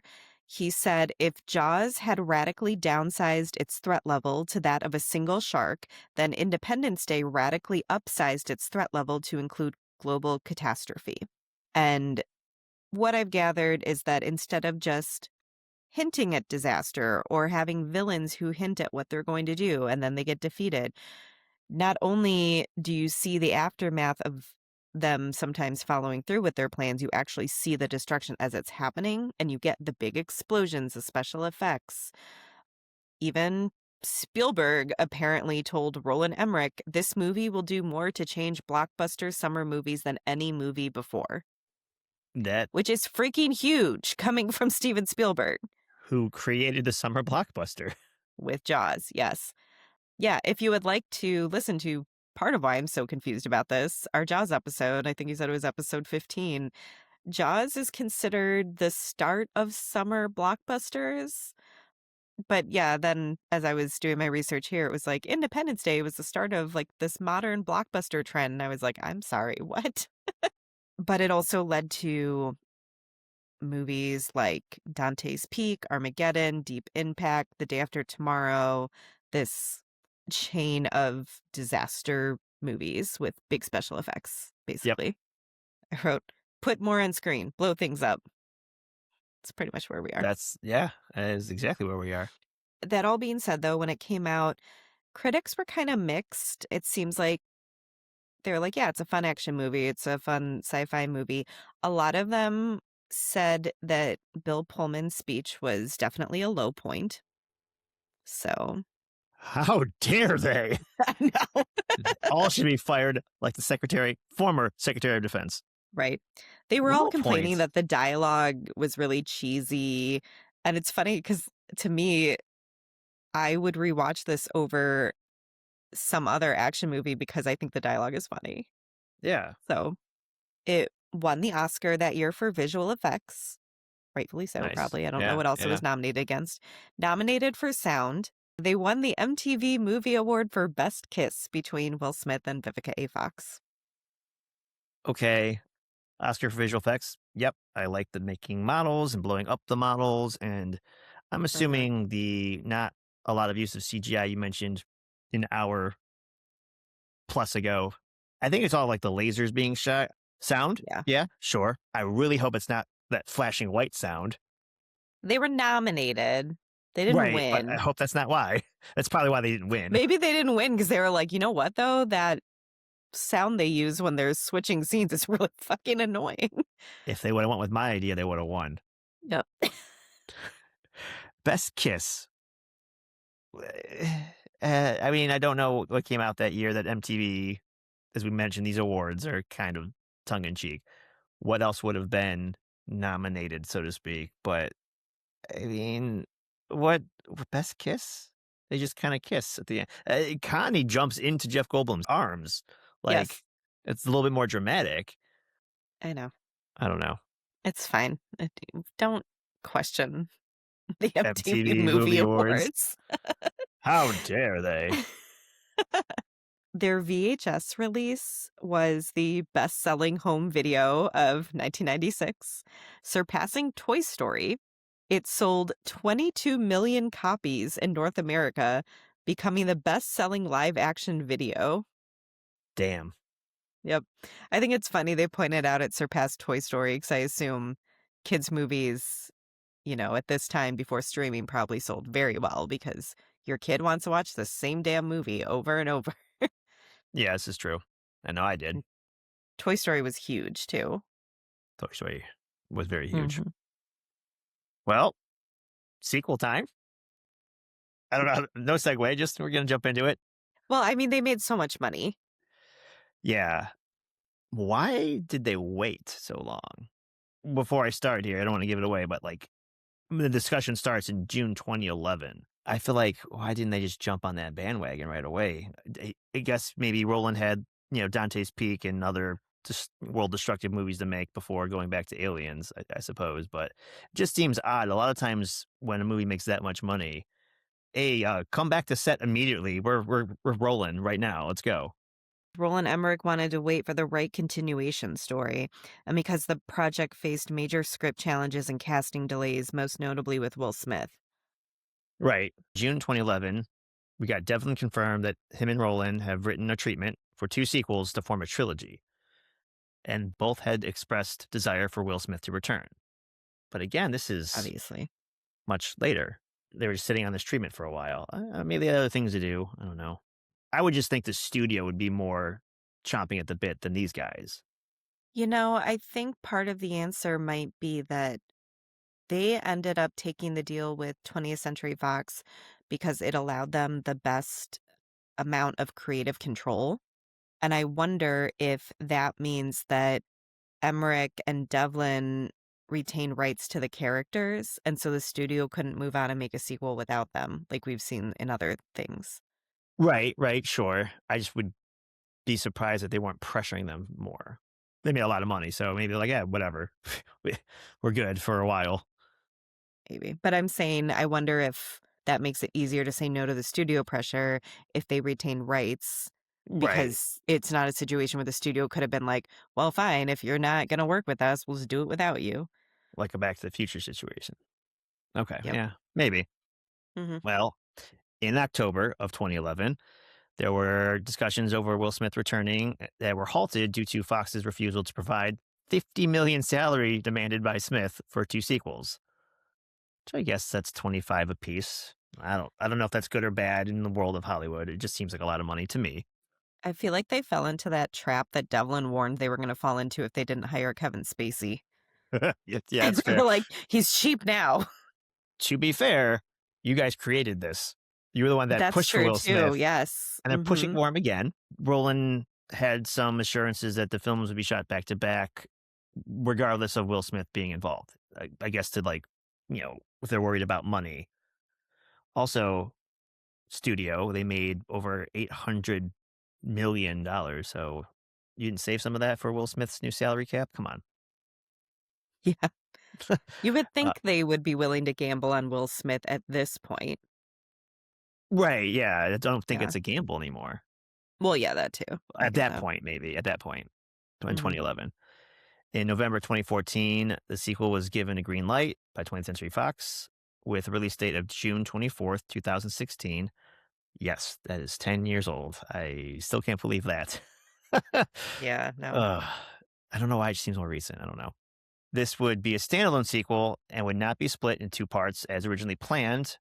On June 22nd, 2015, Emmerich announced the official title, Independence Day Resurgence. Directed by Roland Emmerich, released June 24th, 2016.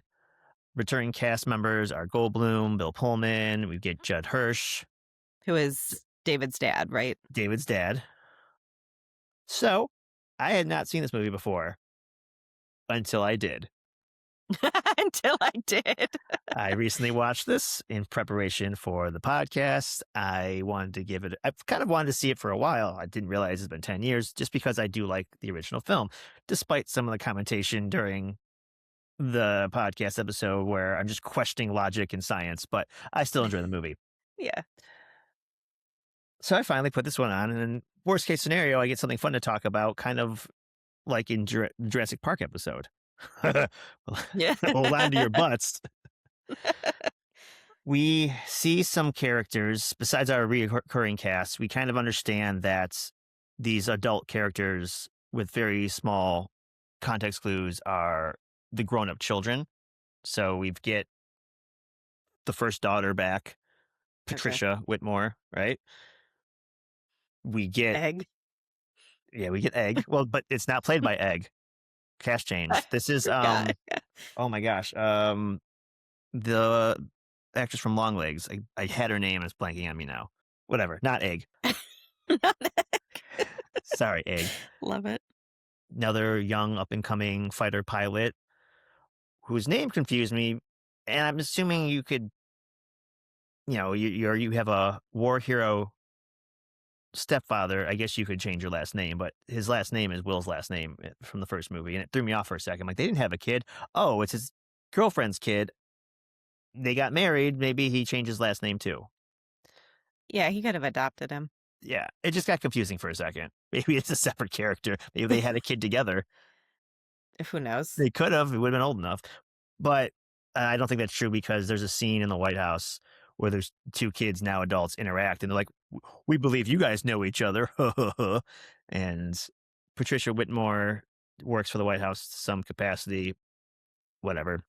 Her boyfriend, fiance, is up in space on the moon. They have like a kind of like a Space Force situation where they have kind of a, I don't want to say the last line of defense, maybe the first line of defense for anybody else coming to attack Earth. And he's kind of like a flyboy. He's very cocky. He does things that is questionable. He messes things up and then does risky things to save the day, et cetera, et cetera, et cetera. They show the president. He's now grizzled and bearded, walks with a cane. I'm not sure why. Maybe he's just old. But they play him off as he's like kind of crazy. Haha, Grandpa, go back into your room. Yes, aliens exist. We know that. See, he's getting like the Russell treatment. He is. What they are trying to show us here is when he had that brief encounter mentally, he's been all fucked up since. And he starts to draw pictures of like a circle with a line through the middle. Well, all of a sudden, our lead hippie scientist guy from the first movie, he's been in a coma. He wakes up and Didn't he see that also coming. he also starts drawing a bunch of stuff. There's a pretty funny scene. One of his buddies are there. He's like, "Oh my god, he's up, doctors, he's up!" And the main scientist guy with the long hair, I can't remember his name, Doctor Oaken or something. He's like, "Oh my god, how long have I been out? Where'd all your hair go? Why are you so fat?" And then he reaches up and touches his luscious head of hair. He's like, "Oh, thank God." That's good. It's pretty funny. Side note, question for you. Yeah. I think I know the answer, but did you ever watch any of the Star Trek shows? Not really, no. Neither did I. I was watching this movie and also the first one for this episode, and it was one of those situations where I know why I think this guy is familiar. I've watched this movie before a bunch of times. But what else would I have known him in? Nothing, nothing, nothing. Star Trek. Oh my God, he played Data from Star Trek, which I didn't watch, but I know the character and so Mhm. unrecognizable because he's like gold skin. He's an android, no emotion. And then he's this Oh, long haired okay. hippie dude. It's like, I would have never in 1,000 years got that right. But again, I've never watched the show, Yeah. but it's just kind of funny. This guy is in these two really big, iconic, alien Mhm. related, space related, Yeah, yeah. fan base loved. Mhm. Anyway, there's also this big hole in some part of Africa that at one point one of the spaceships was like using a beam to dig into and they don't know why. They also mention they have like this war general. He has a bunch of tally marks all over his arm for all the aliens he killed. Apparently there was a 10-year on the ground level war in this part of Africa. Seems weird. Yeah, an alien ship crashed and they were just there hanging out. But so now this guy is like a alien killing expert. He has these two giant machetes he wields. He's like, the best way to kill them is from behind. It's like, all right, I'm sure that'll come into play later. It Yeah. does. So we're trying to figure out what's going on. Something shows up on the space moon thing, the orb, and they shoot at it. The president, who is now a female, Madam President, she's like, "Oh yeah, we ain't taking any chances this time. Shoot the shit out of that thing." They do. For some reason, Jeff Goldblum's up there, even though he's not supposed to be. And they're like, "Oh, we're gonna go get that orb. We have to figure out why this is important." Everyone's drawing pictures. The African war guy also is he draws pictures and he said he's seen that image before. So they get the orb and they take it back and they find out that a mothership is coming, a big mothership, the biggest mothership is coming for whatever reason Hmm. to finish what they did before. But this time we're going to be ready. Well, a big ship comes and it is lasering the middle of the ocean, and it's apparently they find out it's drilling. And what it wants to do is get to the core and destroy it, and then that would destroy the Earth's gravitational pull. And I guess that's what they want to do, even though in the first movie they wanted the resources of Earth. Now they're just big mad and they want to destroy the Earth. They're just big man. Okay. Okay. And I thought they destroyed the mothership, you might ask.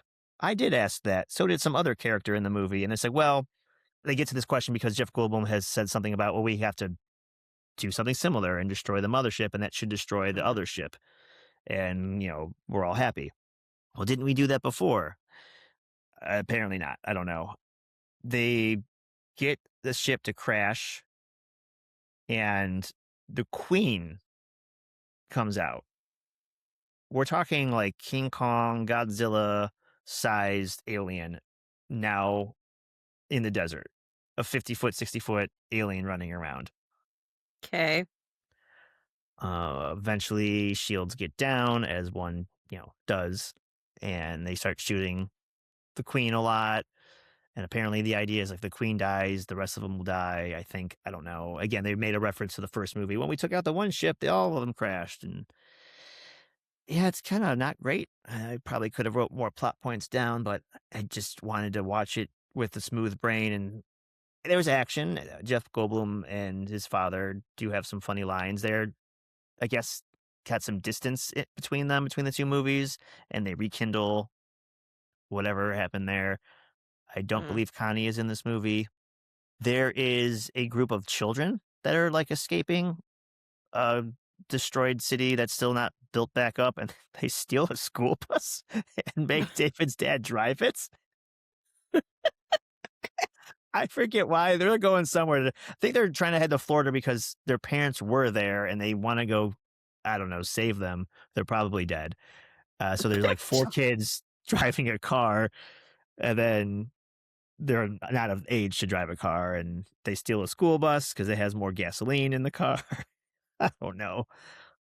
They kill the queen. They save the day. They stop being drilled. So, we don't destroy the Earth's gravitational pull. Mhm. At the end, the long haired doctor, which by the way, when he woke up from his coma, he like woke up. He is up running around. And they're like, "Oh, you should take a rest. You've been out for 20 years." Yeah, your legs don't work right now, buddy. Like Yeah. nothing should be working. And part of the movie, he's just like in a hospital gown. And at one point, he's like, before we do anything else, you should probably put pants on. And it's just like 20 minutes of him running around in a robe. He's like, my butt's been showing the whole time. He was wearing underwear, so it's fine. But Yeah, but could you imagine, like, the muscle atrophy of being in a coma for 20 years? apparently, he was great. He's fine. It's He's good. He's great. good to go. He's Some got those magical migraines again. alien He's drawing healing. pictures on the wall, and he can run around. Jesus. Okay. So the orb thingy, you can touch it and it like will talk to you or whatever, and your hands sink in and it's kind of creepy and you think it's a bad thing from the bad aliens that are coming to attack us. But apparently it's like a good thing from another alien civilization. And that's why the queen wanted it, because it has information at the end. The doctor who touches it, he's like, oh my God, I learned this and that and all this technology and space travel and this and that. Like we could finally bring a fight to them. We could go kick some alien ass. Cut to black roll credits. Not kidding. Was there supposed to be a third one? Well, if you remember that they were going to make two movies back to back to form a trilogy, Mhm. Fox said, just film one. Let's see how it goes. Well, let me tell you how it goes. With respect to Will Smith's decision to not to return to film the sequel, Roland Emmerich told Screen Crush that in the very beginning, I wanted to work with him and he was excited to be in it. But after a while, he was tired of sequels and he did another science fiction film, which was his father's son after Earth. So he opted out. Unlike the original, both critical and commercial failure, making further sequels unlikely. 1 year later, Emmerich stated that once the Walt Disney Company purchased Fox, he thought the chances of a third movie were over, but still has hopes that the project could happen given Disney's preferences for franchising films. That's all So, pretty disappointing, I guess. yeah, it literally just ends on like the worst cliffhanger. And I have a problem with movies like this. Independence Day, fun, good, made a lot of money, best movie It has cinematic an history. ending. Yeah, best movie in cinematic history. Probably not. Is it enjoyable? Yes, Mhm. but it was a standalone, and I understand, as I've joked Yeah. before, but it is a real business. Let's make some more money and feed the beast. Make the sequel as another standalone, and if it's great, then you make another movie. And so, if like, I hate movies that do that. I hate when they try to reboot Terminator franchise or whatever, and you get one third of the story because they're really hoping to have you sink your teeth in there. Oh, I want two more movies, but really, all it ends up being is, wow, that was one third of a story. I don't want any more of the story anymore, and I'm Yeah, disappointed. exactly. Like, Yeah, I agree with you. I would rather there be a full story. yeah, I get it. the sequel basically was the first movie, just worse. Like we figured out this. We got to do a virus. We got to destroy the queen. The queen's gonna. And you're like, didn't we already do that? Well, yeah, but we're gonna do it again. Only now with like a kaiju-sized fucking queen running around the desert. And no ending. We're gonna go to space in the sequel. Is basically what he was saying. We're gonna go to space to their world and beat them up, and then it just ends, which doesn't make sense to me because per President Whitmore in the first movie, he said that he saw their plan because they were connected mentally for a second. They're locusts. They go from Earth to Earth, depleting all the resources and moving on. So, do they have a home planet? Yeah, I guess my impression was that they did it and this is how they live. Same. So good point there. Do you have anything else to say about the sequel? Probably so much, but so little. So, I think I'm done on that one. I feel like we kind of got your answer to whether Independence Day held up for you. Yes, I Yeah. did. I still enjoy it. I might not sound like it if you're listening to this episode, me questioning everything that's involved with science and logic, but that's not why we're here. We're here for the one-liners. We're here for the explosions. We're here Mhm, for mhm. Bill Pullman's speech, and it still checks Yes. out. Yeah, totally agree.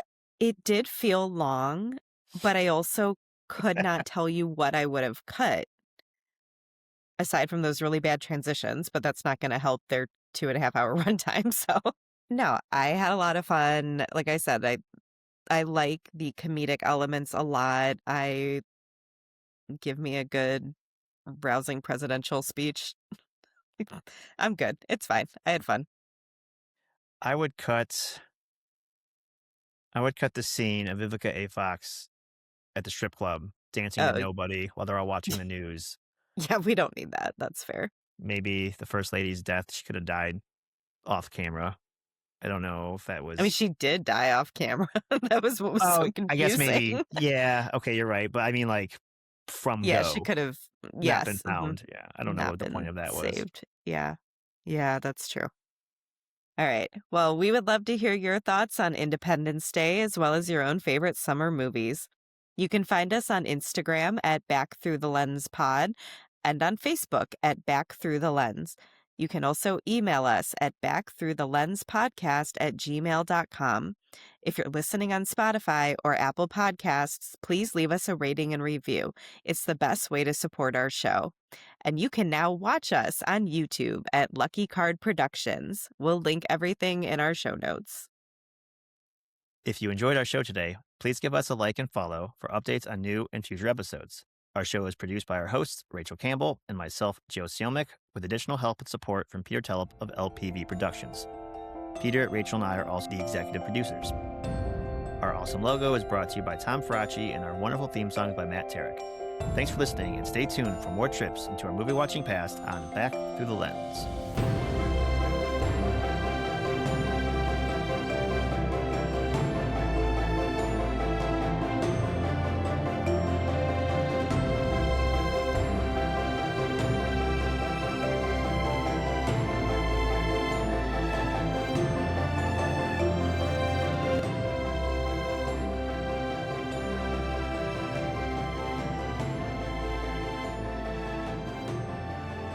This episode's as long as the movie. Yeah. Whoops. I'm tired.